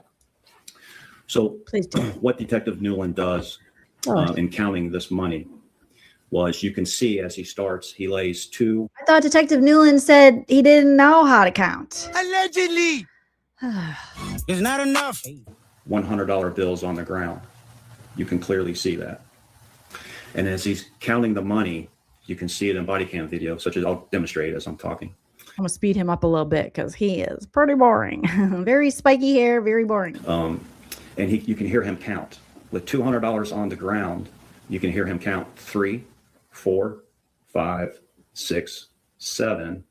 And then he can't get past 7. Oh. You're despicable. What's after 7? Damn it. And then he shuffles the money. And then when he lays down on the $200, he lays a single $100 bill down, and now he's counting. He's like, 7, 8, 9, 10. So what he's counting as $1,000 is clearly that he only has $600 in the pile. And as he continue on with the body cam video footage, he makes piles of 100, and there's several piles of 100, hence over $4,000. But as he's collecting the money from the piles that he made, he collects. You can clearly see on body cam where he's collecting as $100. It actually contains $110. Now you can clearly see this on body cam video where there's a $50 bill underneath 3 20s. He picks that up and he collects it as 100, but it's clearly 110. Jesus. He had a pile over to, in the video footage, you see it on his left side. He's got a pile over there and he counted of $90. So he has 3 piles of 100s now in front of him. He picks that up and he picks up what he collected as $90 and he calls it $390. So he writes down on a piece of paper $4,390, when in fact the $390 doesn't really exist. And your review of the body cam convinced you that that was the source of the discrepancy between the $4,000 that was actually in the bag and the $4,390 that was written on the bag? Absolutely. Now you mentioned a second pile of money, or a second bunch of money that was collected from another floor or another room. Can you tell us about your investigation into that alleged discrepancy? Yes. So in watching that body footage, now this is the monies, I guess, that were uncovered in another room of the home. I could not make a determination like I could on the other count. It just didn't provide me a clear, it was counted as $641 was what was written on the packaging material that was used, and counted as $641. When in essence, I believe when it was returned to the homeowner, I believe $631 was actually in the bag, a $10 discrepancy. I couldn't account for that on body video or the audio display, so I couldn't come to a conclusion to that amount. So you, for this $10 discrepancy between 631 and 641, you were not able to determine one way or the other. That's correct. What happened to that money? That's correct. On the $390 discrepancy, you were able to conclude what happened? Absolutely. And did you draw any conclusions at all about the $10 discrepancy, even though you couldn't see anything on video? Yeah, I didn't conduct an interview with Detective Nolan. I didn't find it necessary, but I couldn't come to a conclusion of the 10. And I don't think it would be so far forward for me to conclude that might have been a miscount. But again, I couldn't come to that conclusion. I don't know. Okay, fair enough. And did you know Detective Newland before you started this investigation? No. Did you know anybody or have any relationship with anybody who was involved in this, in the cash that you were counting and investigating? No. Did you issue a report as a result of your investigation? I did. And is that report part of, kept in the public record as part of your normal duties as a detective? Yes. Could we have, what exhibit is that, Natalie? 31. Thank you.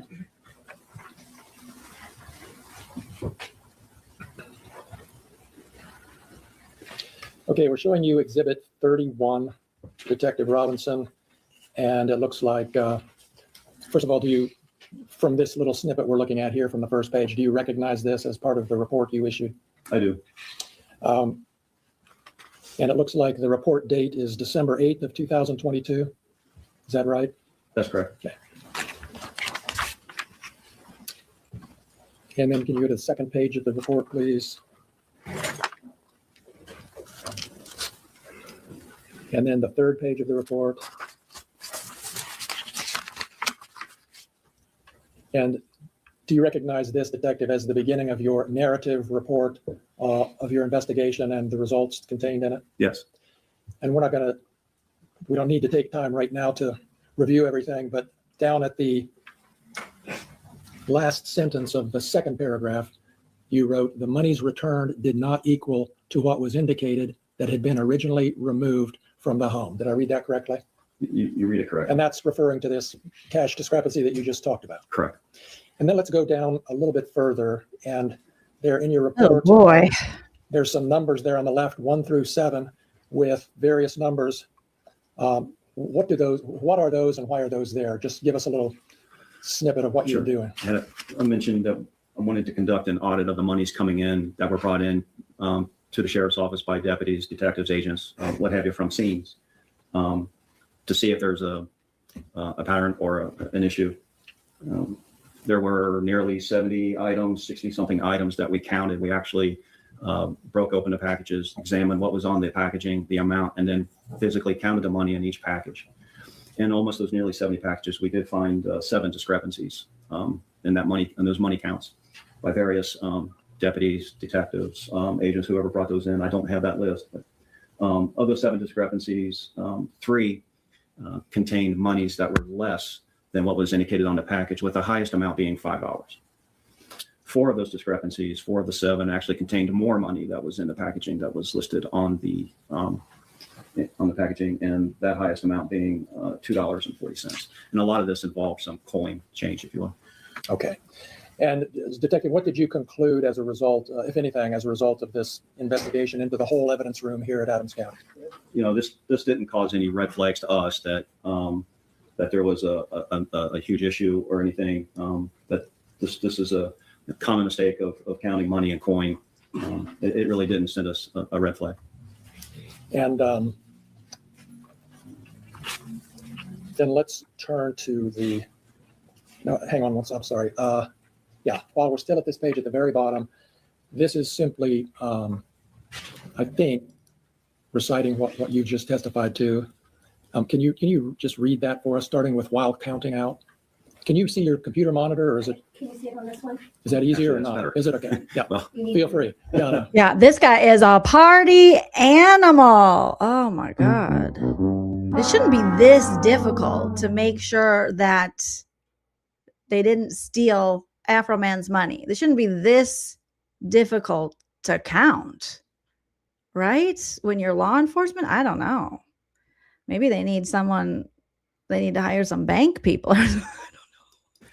We can blow it up a little too. That's fine. While counting out one. Plus, I'm not good at math as it is. It is not making sense to me, and I am just zoning out. So on December 19, 2022, I began reviewing the money count caught on body camera worn by Detective Newland. I began with item number 1 that was recorded as $4,390 and submitted into the Adams County evidence room. Upon reviewing the footage, I discovered what appeared to be a miscount of monies. Oh my God. The miscount of monies was determined by what was captured both on video and audio associated with the video. While counting $100 bills, 2 $100 bills was placed down on the ground and counted aloud by Detective Brian, I don't know how to count or anything, Newland, as being 2. The counting continues, 3, 4, 5, 6. Though you don't have a clean view of the bills being counted, the audio suggests that he has counted to the number 6. Well, way to go, Brian. There was a pause and blah, blah, blah. Blah, blah. They stole that man's money. Bills, 2 $100 bills was placed down on the ground and counted aloud. Okay, we're going to fast forward a little bit because, geez Louise. What seemingly is the arranging of monies. And this is followed by 8, 9, and 10. Yep. You go 6, 7, 8, 9, 10. That's correct. As far as I know, that's how counting works. This comes dollars. Right? The video audio continues. Oh, it says hire counting out piles of money totaling 100. Who work at the Dairy Queen. They know how to count, right? You get your peanut butter parfait, they're giving you change. They're counting that shit. $100 each. He begins collecting these piles, making a pile of 1,000. He makes 4 piles that appear to be totaling $4,000. With 4 piles remaining, 3 piles were collected and totaled as $300. And the third pile collects as $100. It is clear that it contains $110. This is what I was testifying earlier. A $50 bill and 3 $20 bills. The fourth pile he adds. So Brian's dumb. Moral of the story. From the second bag, is that Brian is a dummy dum dum. right? Yeah, in reviewing that video footage and watching and listening, I couldn't make a determination to that amount. All right. And do you know what was this amount of $4,390 on the first bag? Was that written on the bag or somewhere in relation to the bag? He writes it on a piece of paper. I don't recall if it was written on the bag. And he puts it in the bag then? Is that your understanding? I believe that's what was done, yes. All right. And the video shows that? Yes.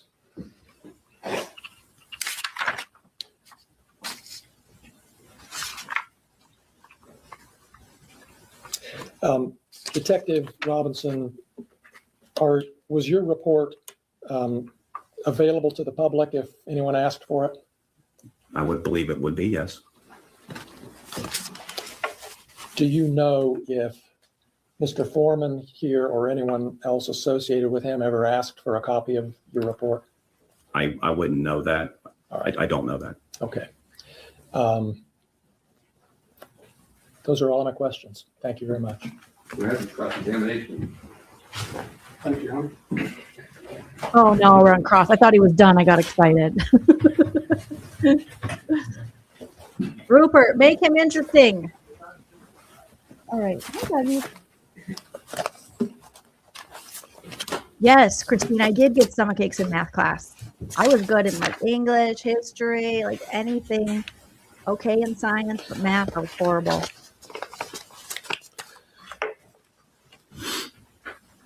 So Detective Robinson, you did an investigation into, at the request of the Adams County Sheriff at that time, correct?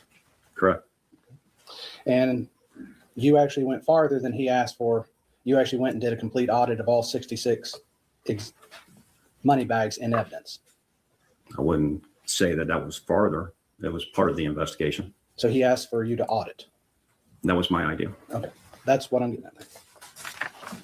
And out of the 66 exhibits, did you attach to your report a itemization of them? Correct. Okay. And each one you say the amount stated and the amount counted and whether it matched or not? Correct. You also indicate if the bag was sealed or not? I did not indicate that, but they were all sealed when we examined them. Okay.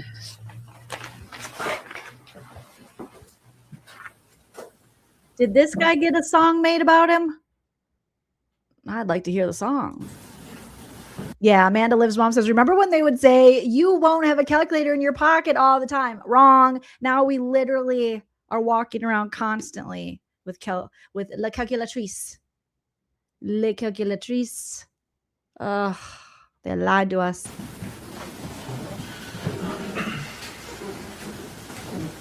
Please have it be a song or something. Oh.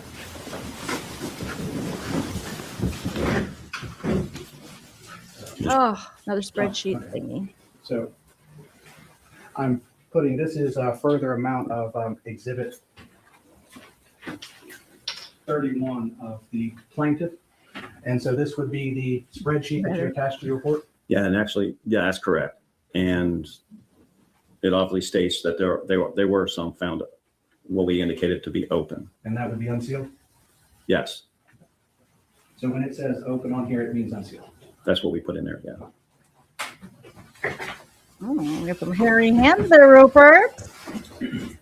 Rupert got them bare hands. Arr. Did you note whether each evidence bag actually had like the number of denominations, like 7 $5 bills, 10 $10 bills?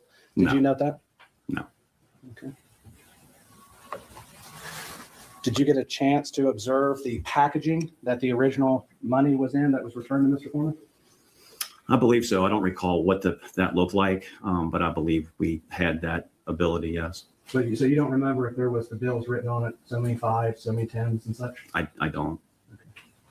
But if you had noted that, that would be in your report? Not necessarily. Why not? I'm concerned with the total amount, really not, I wasn't concerned by denominations, but I don't recall if that was on the packaging or not. But you would agree if you put the number of denominations of each series of bill that was in there on the front of the bag, you could determine whether you miscounted or not just by doing multiplication. Yep. I'm not sure. Perhaps, maybe. You're not sure you can do multiplication, or you're not sure that you can count up that? Get him, Rupert. I love it. He's like, you're not sure you can do multiplication, or you're not sure that if you put that on the bags, you can keep count. Well, again, I don't know if those denominations were listed on the bag or not. I just know what the video clearly shows me. Dummies. So you're in time. So let's ask that question. There was 8 hours of body cam footage. How much body cam footage did you watch? I watched all of the body cam footage, but focused my attention on the money count. You watched all 8 hours. I watched, well, I didn't count Liar. That's a lie. Let's get back to Brad Pitt. how long it was, but I reviewed I had the entire Ooh, it's a lot of stuttering, a lot of stomping over his words. This man is lying. The lie detector determined that was a lie. body cam footage. I reviewed the body cam footage. It's an urban legend that never happened. but I focused my attention on the money count. Now, if it was 8 hours, I couldn't say. You focused your attention on the money shot? You nasty. You nasty. So, but you never put in your report anything about the money being left unattended or anything like that you saw in the body cam? It wasn't my concern if the money was left unattended because, again, after reviewing the body cam footage and the count, and it was listed as $4,390. That's what was listed on the bag when the homeowner came to collect his money. And I believe to be $4,000 in that bag, and $4,000 was returned. Okay.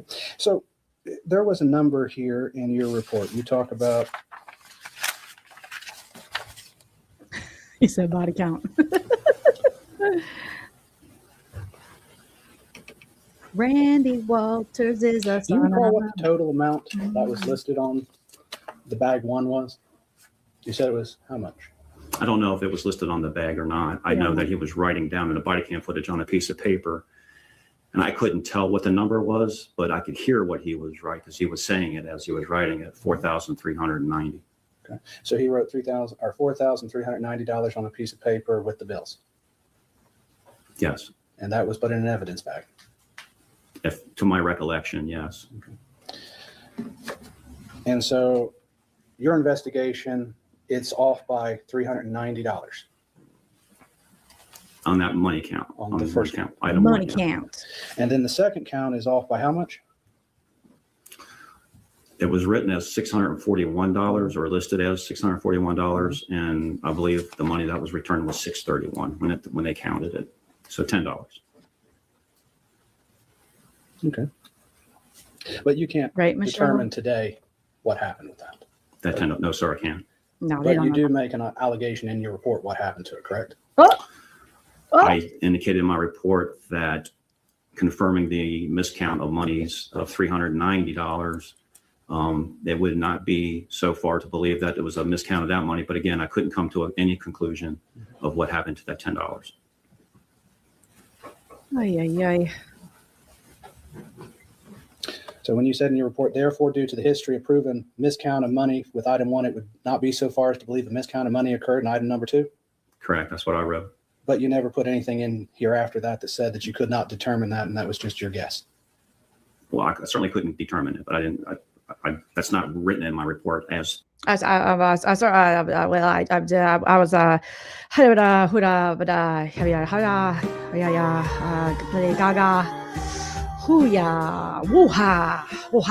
okay. Word for word, what you indicated.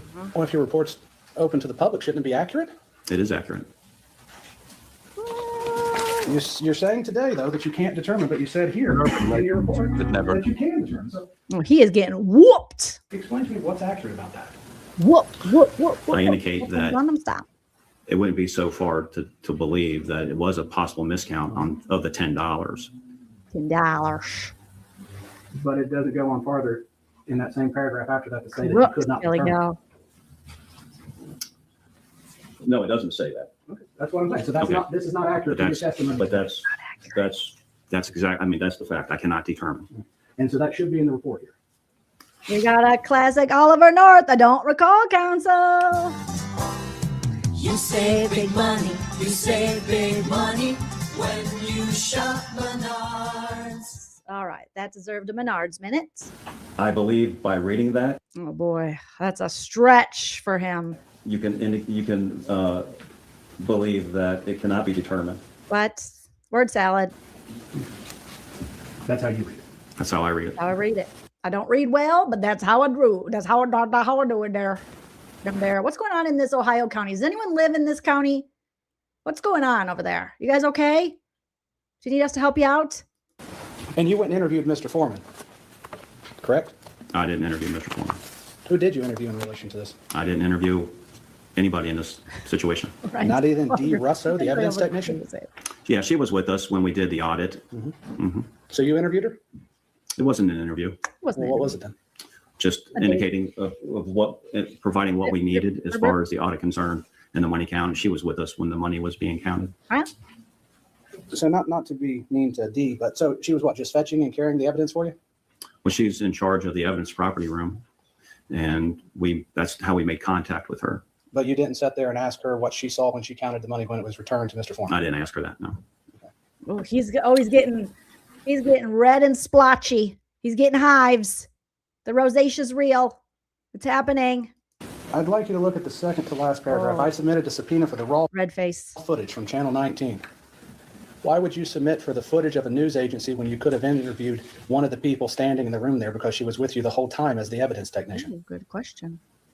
Well, I thought the raw footage may involve some assistance in Wild County money. So that footage was in reference to the money being counted or returned to the homeowner. So that footage is more important than a witness who stood there, who had power over, whose duty was the responsibility to watch that?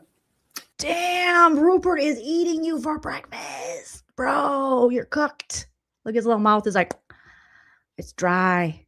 Look at them little dry lips. Can't even find the lips. They're so dry. They sucked in like this.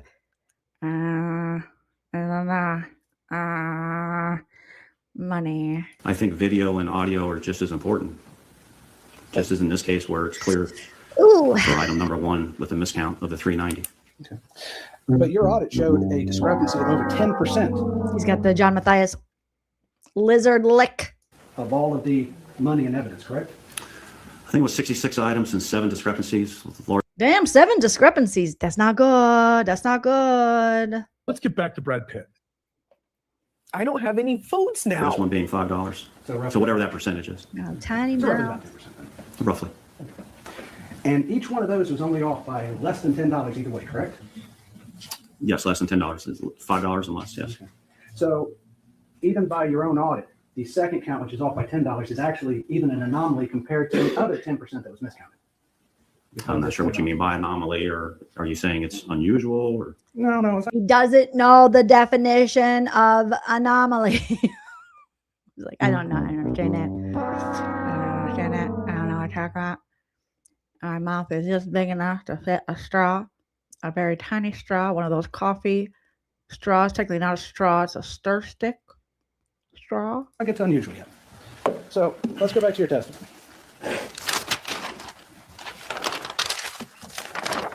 Let's get back to Brad Pitt. Let's get back to Brad Pitt.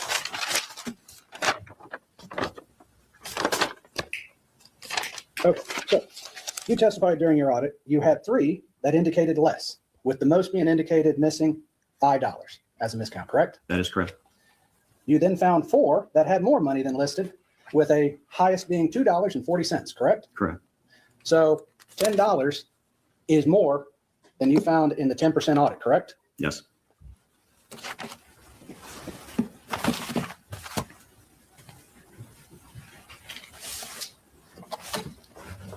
I almost say Chris Farley aged. Don't insult Chris Farley, Pamela. Oh my God, no, not Joe Rogan. Who did you send a copy of your report to? I can't recall if I sent any copies. I may have. I just don't recall. You sent a copy of Mr. Foreman, though? I don't recall sending a copy to Mr. Foreman. Okay.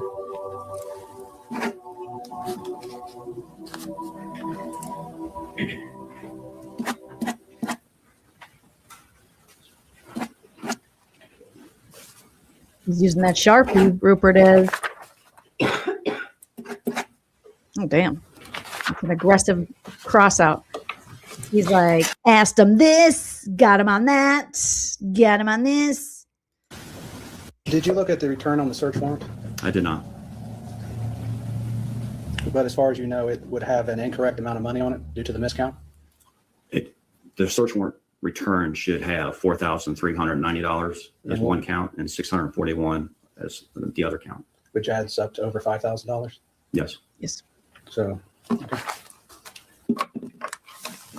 If I may have a second. Let me ask you just a couple questions about it to clarify what I report. Detective. Now he's searching for something. Is he searching for his old lady grandma glasses? Oh, yeah. Oh, yeah.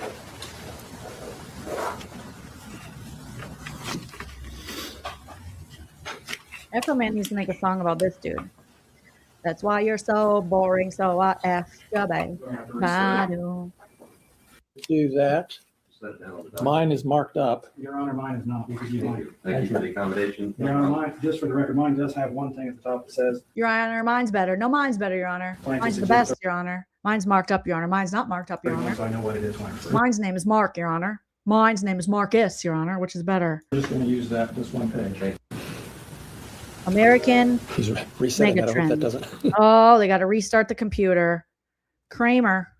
That looks like it belongs in Severance. That logo. We just don't know. They've been over at Web Sleuths. They just don't know. We just don't know. We don't know. We'll never know. Doo-doo. Oh God! Now we know their IP address. Oh, this is a mess. Welcome to Via. I got a cousin named Via. Shout out to my cousin Via. She's the best. Boom. Hey, Michael Robinson, you are boring the fuck out of us. Whoa, whoa, whoa. If you brush your hair down, Michael Robinson, be a little more interesting. Yeah, yeah, yeah. Rupert's got nice chunky sausage hands. What are they on, the old school like projector? What was that thing called back in school? Do they still use those? Do they put stuff up? What is it? Not a projector. You guys know what I'm talking about. 31 on the bottom. They would have a Counted light. and You always see your reported teacher's hand. $641. I cannot determine from the body cam footage the amount possibly collected. Did I read that correctly? You did. And was that true? That's true. That's an accurate representation of your conclusion? Yes. Was it called an overhead? Is that what it was called? And then the teacher, there'd be a light shining down it and they'd flip different like translucent papers they could write on. Overhead projector, is that what it was called? Oh, those were awesome. And then you always saw a really close up of your teacher's hands and you're like, oh, I don't think I'm supposed to see that. It was like one time when my English teacher, not one time, she would do it a lot. When the way she ate yogurt, I was like, that's not right. She just ate yogurt very creepily. While we're on this page, and since Mr. Osborne asked you That's so fun. a question about Channel 19 footage, I want to ask you about the short paragraph right above the one we just looked at, Don't want no short man. where you wrote, I would like to note that a news article published by WXIX reporter Ken Baker on August 30th, 2022, a week after the execution of the search warrant, the homeowner reported that investigators removed $4,000 from his home. Why was that important for you to include in your report? I felt that if this money was collected, I believe. This whole police department goes on feelings.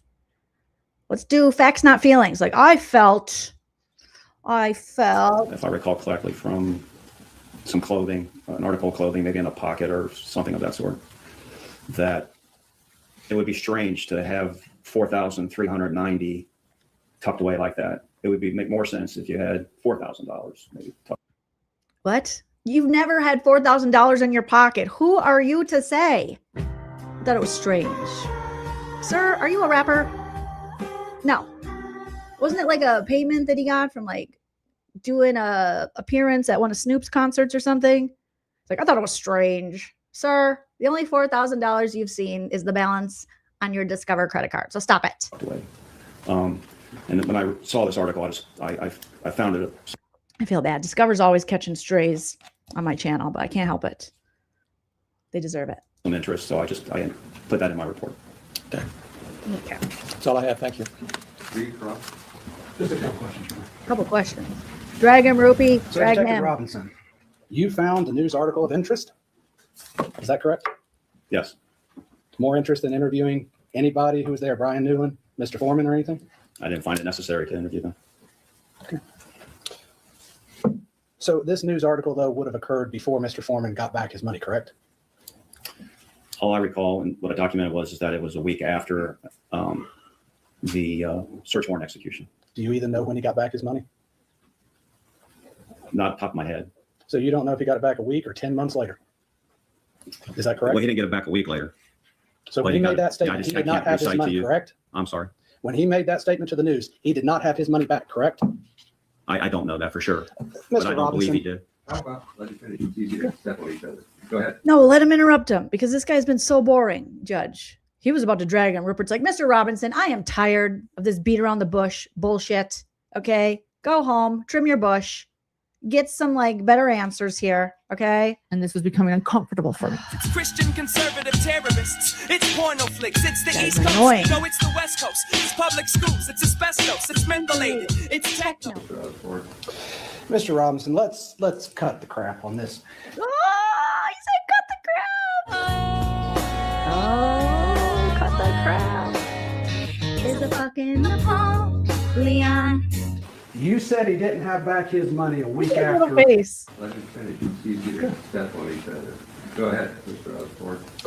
Mr. Robinson, let's cut the crap on this. Look at that little face. I gotta get a little screenshot of that little face. Look at that little face. He's like, what you talking about?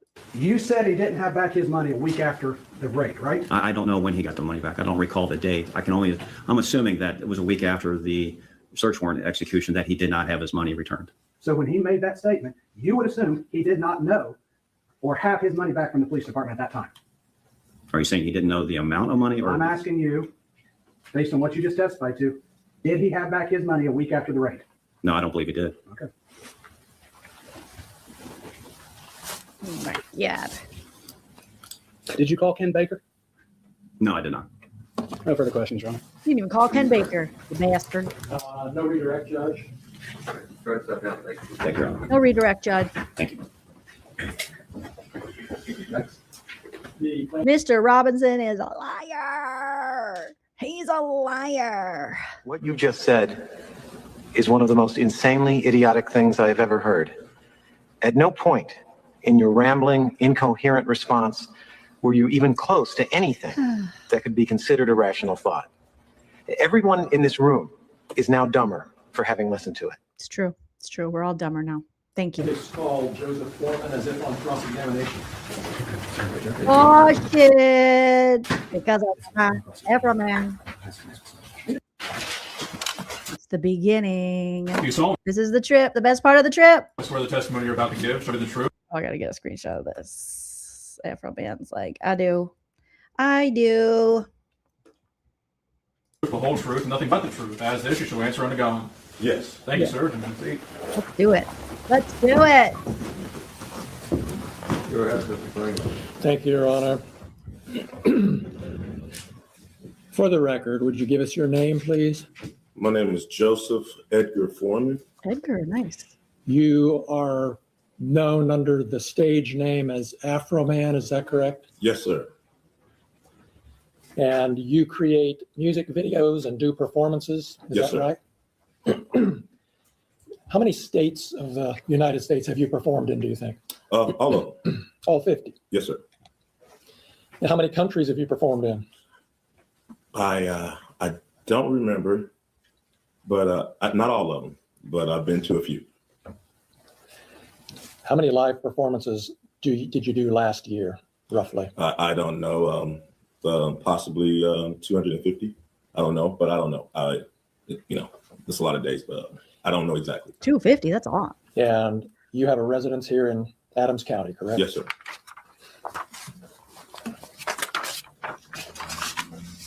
It was a deep voice. You've been performing for 20 or 30 years, is that right? All my life. All right.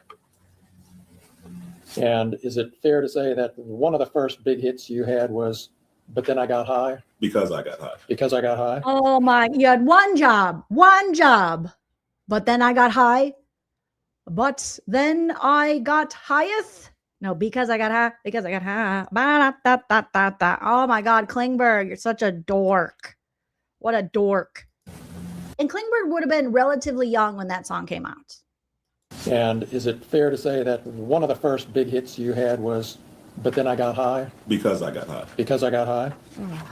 And do you think it's accurate to say that that song has had over 300 million views on YouTube?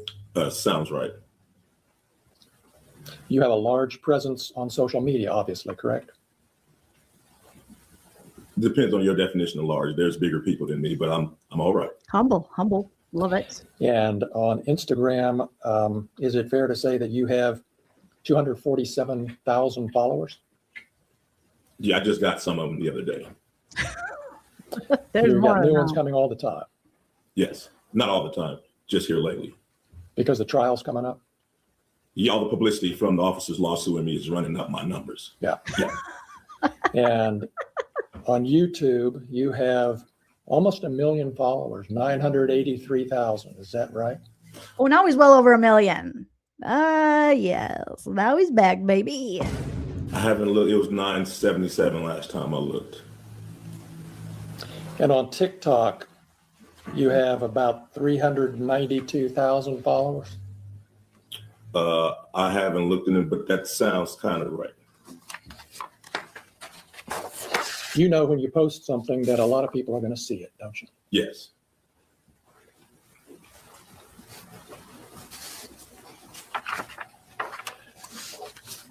When this search happened back in August of 2022, Mr. Foreman, you weren't at home? No. You were driving home from Chicago? Yes. And you got an alert from a family member that the sheriffs were there searching your home. Is that right? Yes. And you were able to turn on your phone and watch through your home security system what the deputies were doing for a period of time, weren't you? Yes.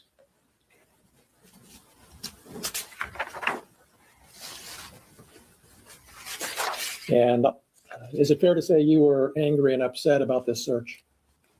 Yeah. I wasn't happy.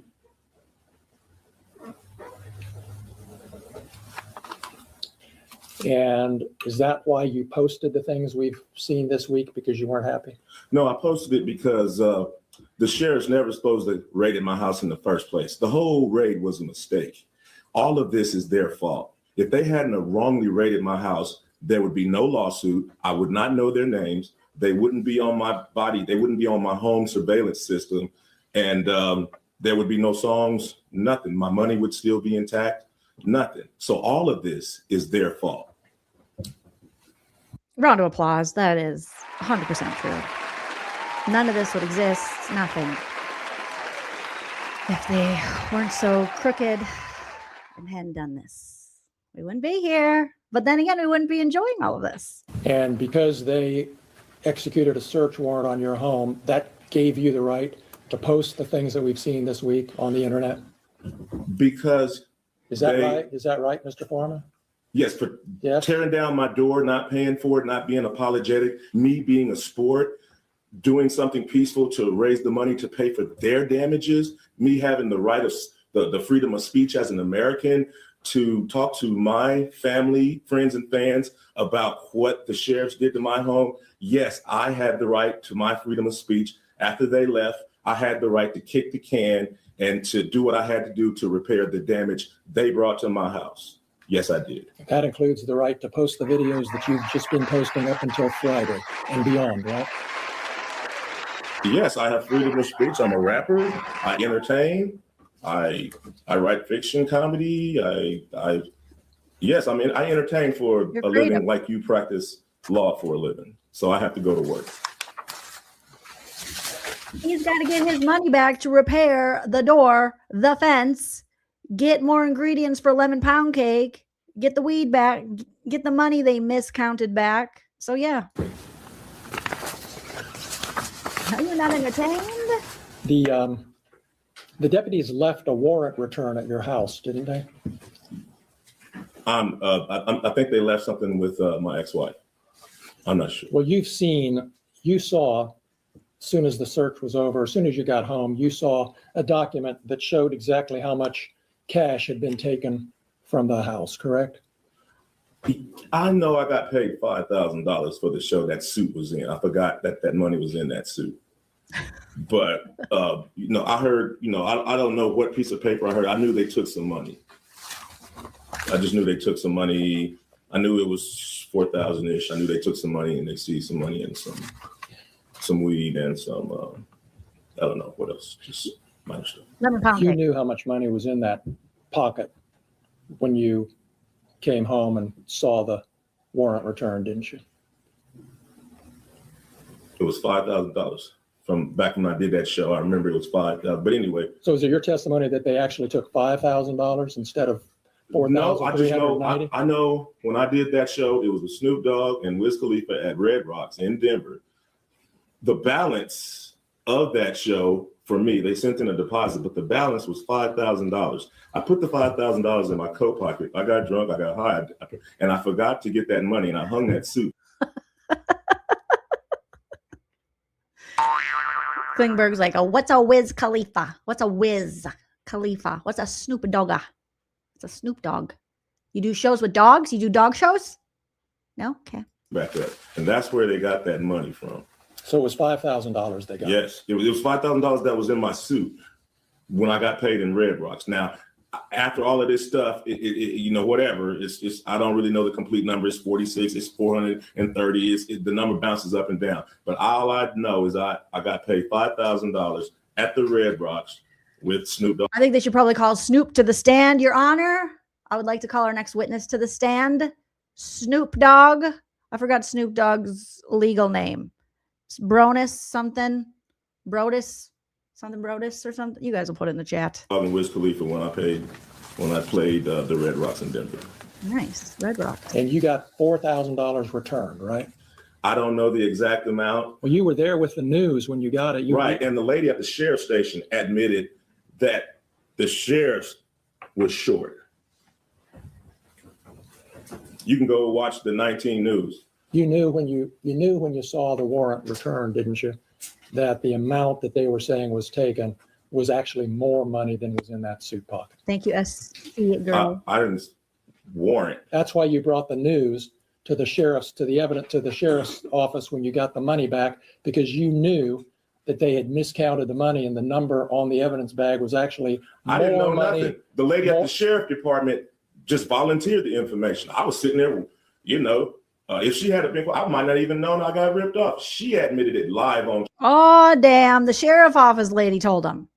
He's like, I didn't even know I got ripped off. Yes. Calvin Brodus. We'd like to call Calvin Brodus to the stand. Objection, Your Honor. Overruled. We want to hear what Snoop Dogg has to say. Channel 19 News that the money wasn't right. You remember in your deposition when I asked you, why did you bring the news when you picked up the money? Yeah, I didn't want to get beat up or Epstein at the sheriff's station after I seen him running around my house. What? Did he say beat up or Epstein? That's my opinion! I mean, you never know nowadays. Yeah, I would take all the cameras with me too. I do not trust these crooked cops. Who knows what they would have done to him? Yes, you got to document everything. I agree. Well done, sir. Well done. You know, if she had been, I might not even known I got ripped off. She admitted it live on Channel 19 News that the money wasn't right. You remember in your deposition when I asked you, why did you bring the news when you picked up the money? Yeah, I didn't want to get beat up or Epstein at the sheriff's station after I seen him running around my house with AR-15s. So that's why I brought the news and my attorney. So to make sure I got out of that place with my money. You brought the news to protect you physically. Yeah. Yeah. You didn't bring the news because you already knew there was a miscount and you were going to make. I didn't know nothing about the miscount. I didn't know. I figured they stole my money. They turned my cameras off. So if you turn my cameras off, you must got something bad in mind. So yeah, I'm accusing them of it. You know, they turned my cameras off. I can't see what they're doing. So your testimony under oath here today to these 10 jurors is that you brought the news when you picked up your money to protect you physically from being beat up or shot by the sheriffs. Right? Yes. Yes. Makes sense to me. And they volunteered the information that the money wasn't right. That's just an extra something we found out. But I came with my attorney and the news to make sure the people running around my house with guns didn't take me into jail and do something. They probably would have.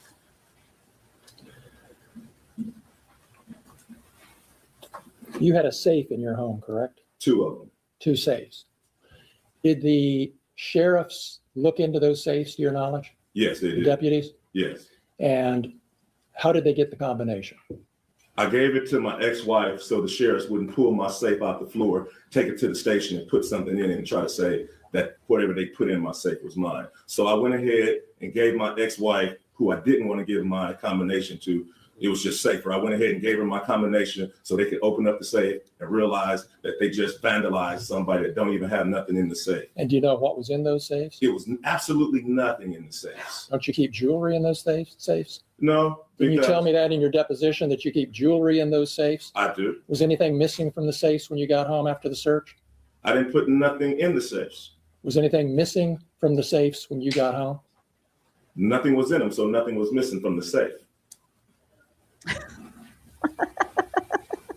Baby, I like it raw. You talked to Randy Walters on the phone before you got home that evening during the search or right afterwards, didn't you? Yes, sir. He told you that they were taking some money and some vape pens and a small amount of marijuana. He told you that. Yes, sir. It's reality.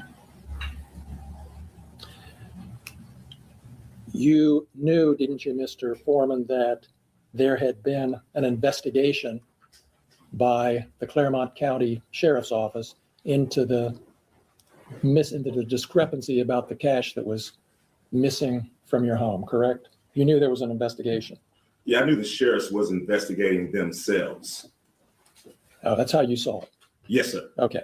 And did you ever? That's really what was happening. The sheriffs were investigating themselves, which is never a good thing. And this is becoming uncomfortable for me. Probably going to turn out in their favor. Ask for a report so you could see how bad this investigation of themselves really was. Yes, I was trying to get involved any way I can. The investigation was going on without any of my participation. Did you ask for a copy of the report? I did. I asked for everything. I was trying to be involved. I didn't. So you've seen the report? No, I have not. Okay. I just saw it a few minutes ago. Well, you had an attorney when you got the cash returned, correct? At the station? Yes. I had attorney. Yeah, my attorney was present. Did your attorney ask for a copy of this report? It wasn't in it. When I got my cash back from the station, it wasn't an investigation until we realized money was missing. Well, did you contact your attorney and say, hey, get me a copy of that report? Your Honor, I'm going to object. Well, Mr. Klingler wants to talk about his client's attorney-client privilege and maybe waive it. Mr. Foreman does have attorney-client privilege with his attorney. Hell yeah. And we are going to assert that privilege because it's a privilege he has of right. Christian And so far, conservative you haven't neighborhood. asked anything privileged. So I appreciate the sensitivity, overrule the objection. And we'll get that. What? It's reality. Go ahead. So he Thank you, doesn't Judge. have Your attorney. testimony is you never saw a copy of Detective Robinson's report until today. Yes, sir. And that's because you didn't want to see a copy of the I investigation. did want to see. You don't know what I want. I did want to see it. You did. I wanted everything that had something to do with my money coming. And that was 3.5 years ago, correct? And you haven't seen a copy of that report that you wanted to see until this afternoon. Is that right? That's right. He's like, you don't know what I wanted to see. I never had my money taken by cops. I didn't know how this goes. I don't know about reports. All I know is live on Fox 19 News, the lady admits that her department is short $400 of my money. That's all I know. I don't know how to investigate police officers taking money. That's all you know, and that's all you know today, isn't it? That's the whole basis of your claim that your money was stolen, is that the amount of money that was in the bags is different from the amount of money that was written on the bag. Yeah, my whole thing is they never should have raided me in the first place. That's your whole thing. That's my whole thing. That's the point, That's my whole isn't thing. If they never would have showed up, there would be no songs about them. I wouldn't know who they are. Their faces would not be on my video cameras. Mm-hmm. None of this, we wouldn't be in this room right now if they hadn't raided my house and didn't press no charges, didn't even know what they was doing. This whole thing is their fault, and they're suing me for their mistake. And so you don't really care if they stole your money or not. You're just mad I about do what they care did. about if they stole them. But Police officers shouldn't be stealing the civilians' money. So I do care. All of it is an outrage.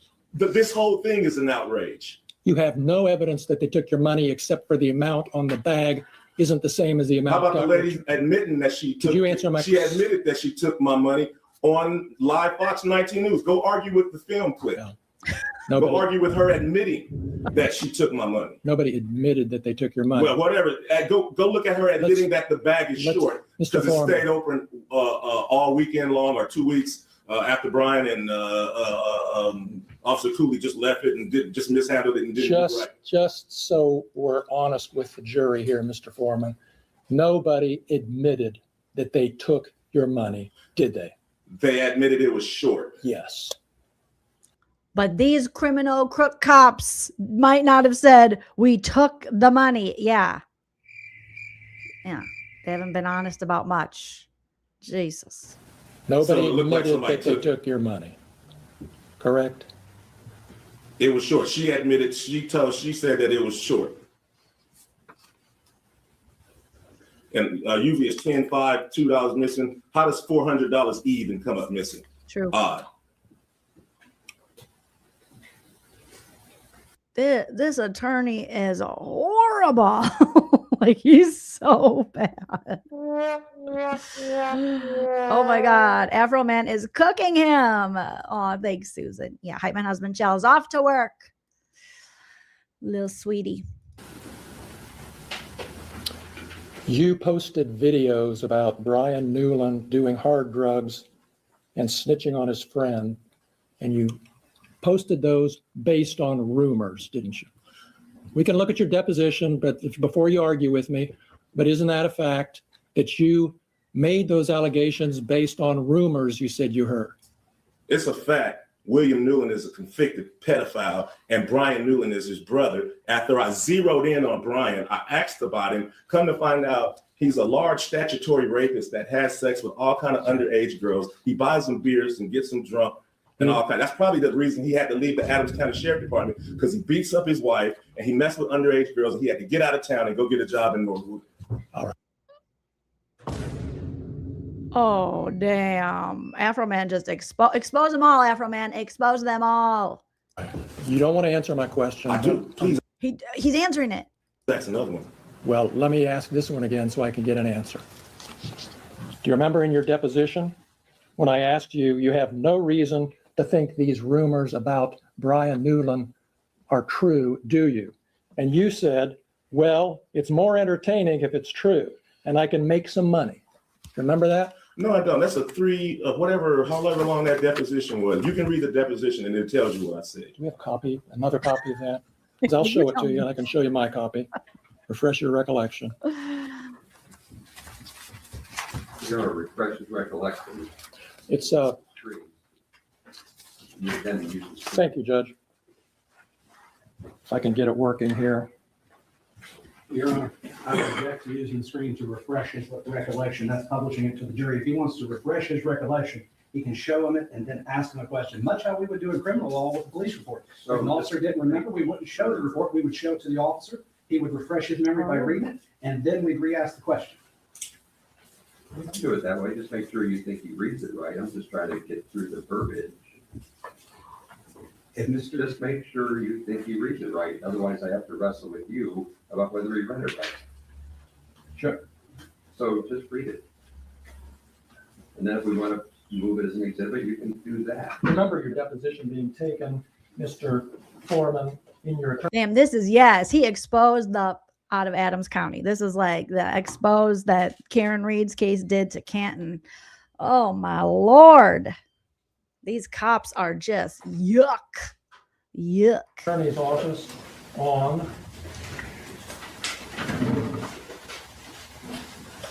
September 3rd, 2024. I remember the deposition. And that deposition was taken in DJ Osborne's office? Yes, sir.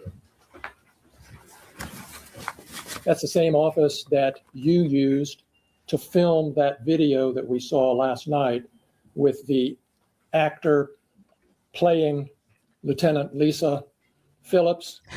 And that actor was sitting in the same chair that Lisa Phillips sat in during her deposition, wasn't she? Yeah, the actor played Lisa because I wouldn't have known her if she hadn't came to my house and cut off my camera. Yeah, right. Right. That's the office we're talking about, and that's the office where I took your deposition, right? Yes, sir. And in that deposition, I'm referring to page 84 of the deposition. I had asked you about. Object, he's testifying. No, he used this deposition to refresh his memory. He's doing it right. So sit down, please. Oh my God. Can I ask you this question? Judge says he's doing it right. So sit down, please. Ugh. It's a good time to be medicated.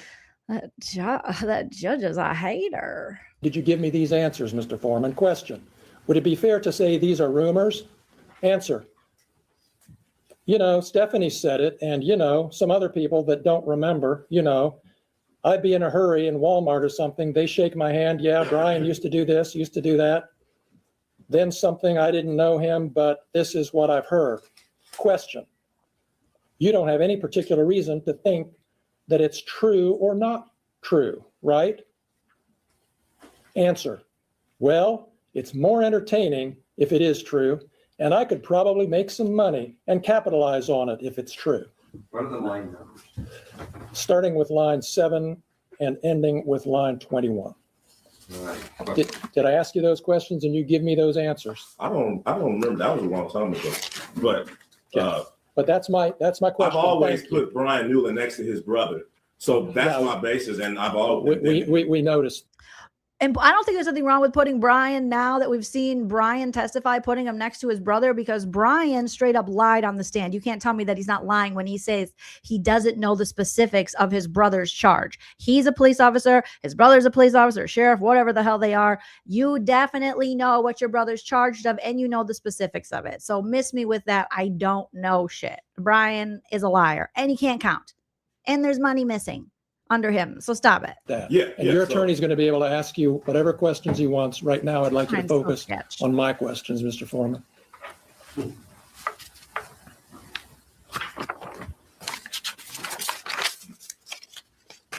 You have no evidence that Brian Newland ever molested little boys, do you? If you look at the picture, he's holding the little boy's butt. It's too much for me. So if you He said, if you look at that picture, and that was like a 12-year-old. Brian Newland was holding that boy, and he said he's holding his butt a little too much for me. And you know what? In 2026, I'm going to say, yeah, knowing what we know now about people in positions of power or people with money and what they do to kids, yeah, it's a little too much for me. Did Brian Newland ever molested little boys, do you? If you look at the picture, he's holding the little boy's butt. It's too much for me. So if you just use your eyeballs, then his brother's a convicted pedophile. That's your evidence for posting that. His opinion. That is literally his opinion about it. Yeah, so? Well, pedophile stuff about I'm little boys. I'm trying to figure out what kind of guy is kicking on my door. What kind of guy is walking around my house reading my bank statements? It's a dude that's possibly a pedophile, got a convicted pedophile brother, deputized by the sheriff, walking around possibly stealing my money. I'm just trying to figure out what's going on as I zoom in with my cameras. That's not the type of guy I don't think should be on the police force. I'm going to refer you again to your deposition. If you don't trust my reading of it, I'm happy to give it to you, Mr. Foreman. But on page 98 of your deposition, on that same day, beginning at 9/11, did I ask you this question and did you give me this answer? And again, the only evidence, you don't have any evidence that Brian Newland is a pedophile or plays with little boys. Answer, no, sir. Did I ask you that question? Did you give me that answer? I don't remember. Beginning with line 11. He's giving him the Oliver with North line now. 14 on page 98.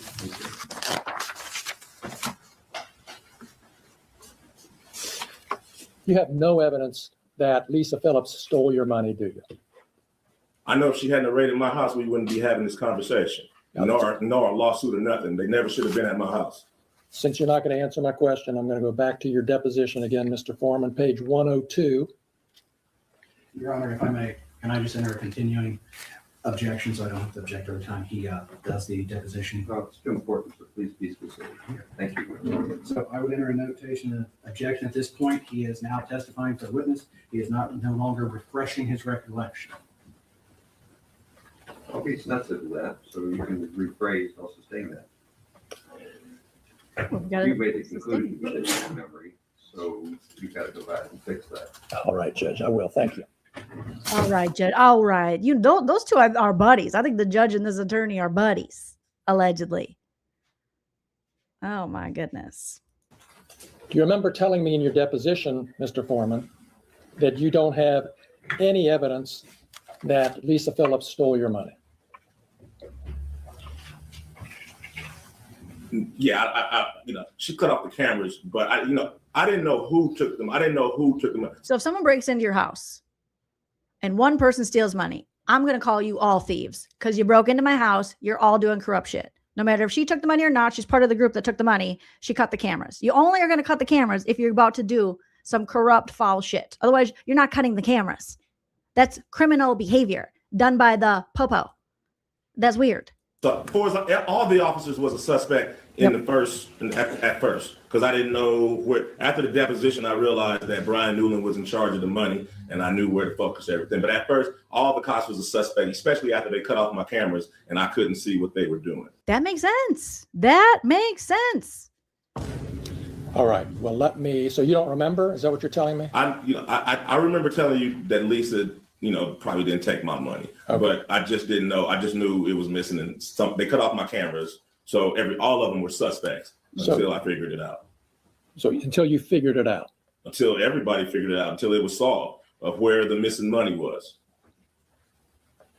All right. So just to clear this up and move on, you admit that you don't have any evidence that Lisa Phillips stole your money? No.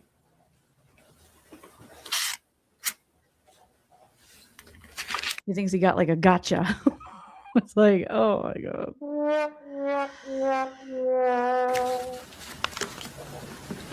But I know if she wasn't there in the first place, we wouldn't be having this conversation or be here. True. And is it true that one of your big motivation really in making all of these posts is to make money?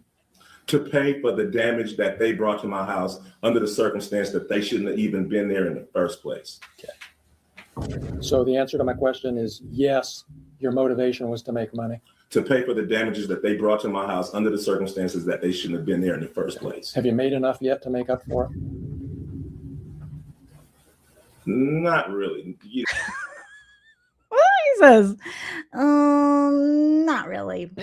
No. Yeah, I could make some more. How much have you made on it? I don't know exactly, but it wasn't hardly $24,000. $24,000. It wasn't that. It wasn't that. You're still making money on today, right? With the new posts and advertisements and things. But why should he have to pay for it in the first place? They're the ones that did it. What the hell? Oh my God. Oh my God. No way. And if he makes extra, good on him. Because there's pain, there's suffering, there's all this bullshit he's had to go through. This happened in 2022. So my God. That's publicity. You're still selling merchandise, aren't you? No. Publicity, just me, just everybody, thanks to them bringing publicity to this, it's just an opportunity to run numbers up and be an entertainer. Mm-hmm. And the more lies, outrageous. Like people are saying, he turned lemons into lemon pound cake. Okay. He did it. Yeah. Damages. Amanda's Liv's mom. Mm-hmm. There's damages that go along with this shit. Very inconvenienced. It's just an opportunity to run numbers up and be an entertainer. Jelly. And the more lies, outrageous lies you tell about them, the more money you can make, right? Fact, they never should have came to my house in the first place. Fact, if they hadn't came to my house, they wouldn't have put themselves on the video camera and in my music career. All of this is their fact. All of this is their fault. And they have the audacity to sue me. These people and you are the predators and the victim at the same time. So what they did, searching your house, gave you the right to do everything you Under the circumstance that I got freedom of speech, after they run around my house with guns and kick down my door, I got the right to kick a can in my backyard, use my freedom of speech, turn my bad times into a good time. Yes, I do. And I think I'm a sport for doing so, because I don't go to their house, kick down their doors, flip them off on their surveillance cameras, then try to play the victim and sue them. You were at Lisa Phillips's deposition, correct? Yes, sir. In your lawyer's office? Yes, sir. Same office where you filmed part of that video last Friday? Yes, sir. And you saw how upset she was when she was answering. Nobody cares. Nobody cares. Nobody cares about Lick'em Low Lisa and how upset she is. Oh my God. They're really trying to sell this with the white lady tears. I see what they're doing here. This is tale as old as time, song as old as rhyme in the United States. We are not going to believe these white lady tears. Okay. She did this to herself. I don't care. I don't care. Yep. Okay. I really don't give a. They all did it to themselves. They all did. They did that right away, early in this civil trial, going, and he went after a white woman. Why did they have to say white woman? Because they know the whole white woman tear shit, which has hurt black men and black women in this country for years. So stop it. Stop it. They tried to make their, I just see what they're trying to do. It's dirty. Nobody cares that Lick 'em Low Lisa is crying. You should cry. They should all cry. What they did was dirty and corrupt. Lawyers. And I can only imagine how many other people they've done this to. Look into all their cases. Questions about how this had affected her, right? Yes, yes, And you saw your attorney say, do we need to take a break? yes, And you saw her say, no, let's go on and get this over with. yes, sir. You saw all that. Yeah. Yes. Ooh. You knew she was upset. Oh, well. Just like she knew I was upset when she was standing in front of my kids with an AR-15 with her hand around the trigger ready to shoot me. Just like she knew I was upset when she cut my cameras. But I'm not a person. She is. So I'm sorry for being a victim. Let's talk about the predators. Okay. Oh, So my you saw, God. Afroman, maybe you should go to law school. Or maybe this lawyer is just really stupid. But you are killing it, sir. Yeah, what about Afroman's kids? What about how he felt? People barging into his house, looking like R2-D2 with those ballistic shields, Wreck-It Ralphing his home, scaring his family for no damn reason. But we're supposed to care about Lick 'em Low Lisa and her tears. all that. You saw how upset she was. You heard the testimony about her children. You heard the testimony at the depositions about Randy Newland's daughter who came home upset. You heard all that. Who cares? But you're still posting stuff about Yeah, it. because I understand it was Randy's fault and all of their fault for coming in my house in the first place. So if they hadn't came to my house, their children wouldn't be saying nothing. None of this would be going home if they did their research and did things right. So all of this is their fault. And now they want to sue me for their mistake. It's true. Is there anything that could change your mind about what you're doing to these deputies? Is there anything that can change my mind about the fact that they shouldn't have been at my house in the first place? Is there anything that can change my mind about how my money shouldn't have been touched in the first place? No. That's all the questions I have. Thank you. Damn. You're welcome. He said, "You're welcome." Oh my gosh. That freaking lawyer got cooked. He got cooked. Afroman killed that. Oh my gosh. I can't believe that's what the cop's attorney brought to the table. Well, don't you feel bad because they cried? Nope. Like Susan says, nobody's feeling bad for Afroman or his family. Why should we feel bad for the perpetrators? They're the perps. You did the damn thing. There's consequences for your action. There could have been so many worse things done than Afroman trying to recoup his expenses of them destroying things in his home than him making parody songs with ha-has. Oh, these people are ridiculous. These cry bullies, ridiculous. Yeah, the lawyer got owned. You want to continue, I'm sorry, Mr. Osborne. Do you want to continue the direct examination of your client now? Your Honor, I was going to actually ask for a sidebar so we can talk about that. Okay, so let's just talk about it. Okay, so I was actually going to not do cross with Mr. Foreman this time. I was going to hold off until our case in chief. Yeah, I just offered you the chance to do that. So do you want to do your direct examination on your case in chief right now? Not right now. Like the pogo stick of witnesses up and down is what I was talking about. If he testifies on his own direct case, it could be now or it could be later. I just gave the lawyer a chance to do it now or later. These are like, so you'll likely. Oh my God. So now he's explaining to the jury, like, I gave the Afroman's attorney the option to, do it now or do it later. He wants to do it later. See, Mr. Foreman, again, this was an examination on the plaintiff's case. You get a chance to hear his testimony on his case. Huh? There's your explanation. Thanks, Mr. Foreman. You can stand up. This is so weird. Right? Kelly Gill says, "Judge, what are you doing?" I don't know. Maybe he thinks he's teaching. Maybe he is like a teacher at the community college or for like Phoenix University. I don't know. Plaintiffs rest subject to the admission of all our exhibits, Judge. Way to go, Afroman. Well done, well done, well done.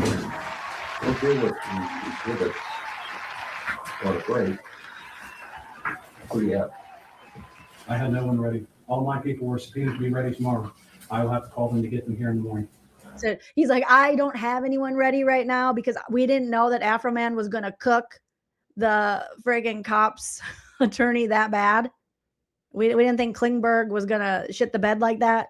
So I just assumed, this would take longer, but no, Afroman he killed it. And now they're done early and my people aren't supposed to come till tomorrow. So sorry. I guess we can all go get some Chipotle. You think this judge would be happy? He seemed like he wanted to get out of there day one. Don't research. Don't think. Don't talk. Ruminate in your own mind, maybe, because it can't be any farther than that. The admonition we talked about previously about deliberating as a group and thinking collectively is still in play. If you can't look at anything. Okay. Don't look at each other. Don't talk to each other. Don't think. Don't speak. I know just what you're saying. Oh my gosh. Seriously. Okay, I'm going to share that video, you guys. And so if you want to go and support Trial World, who we got the video from, thank you to them, where we were able to watch the second part of day 2. So we finished day 1, we finished day 2, and next we'll be on to day 3, you guys. I put the link for Trial World in the chat. I'll also put it in the description, as well as every channel we talked about. Docket Decoder. Let's take a look and see where he's at for subs, how we did. And then also Hella Excited Utterance. I'll put her link and Dolly's link. And let me just check here. All right. Where are we at? Okay, there we go. Let me check Docket Decoder. Where we got for subbies. Oh, you guys, I'm so proud of you. When we started this live almost 3 hours ago, Docket Decoder was at 7.77 subs. All right. And now Docket Decoder is at 7.92 subs. That means in 3 hours, you guys helped get him to almost 8,000 subscribers. Well done. Well done. Oh, and Docket's in the chat. Good to see you, Docket. Docket says, and I was at 7,031 subs when I posted my video yesterday. Yes. Keep subbing up to Docket Decoder. Again, I will put that link in the description of this video as well. He's going to keep doing these fantastic videos about LaurenMatthias and hidden true crime. And we are just going to keep Docket growing, growing, growing for all of his hard work. Thank you so much, sir, for your service. So hopefully by tonight, we'll see it hit 8,000 subscribers and then soon 10, and just keep going and going. Go support Docket Decoder. Go support Hella Excited Utterance. I think she's still live, so I'm going to redirect you guys over there. Hopefully she's still live. Oh, no, she's not. I'm still going to redirect you to her video, though. So put in the comments, Joleen Raid, because she just did a video I'm going to watch, which is Wake Up, Folks. JLR is a serial scammer. If you support him over Magnolia, you need to wake the F up. And yesterday, Hella's over 11,000 subscribers. All right. I love to see these good people thriving. Yesterday, she did a video breaking down the JLR police report. So definitely want to go check that out. So much good content. So head over there. Keep subscribing to Docket Decoder. Keep subscribing to Hella, Dolly, all the peeps. And I'll be back tomorrow with Nana, you guys. So a lot to look forward to. Thank you so much, everyone, for joining me today. And nobody, I starred your comment, nobody 8328, because you said the judge dismissed the countersuit before the trial even started on Afroman's case. And he's making Afroman pay the court costs, which is ridiculous. That is ridiculous. But this judge just gets worse and worse. All right, you guys, thank you so much for joining me today. Again, this is going to redirect to Hella's video that just ended. So go check that out. Show her all the love. Put it in the comments. It's a Joleen raid. Don't forget to comment on this video. Hit that like, subscribe. And until next time, always remember to enjoy yourself. It's later than you think. Bye.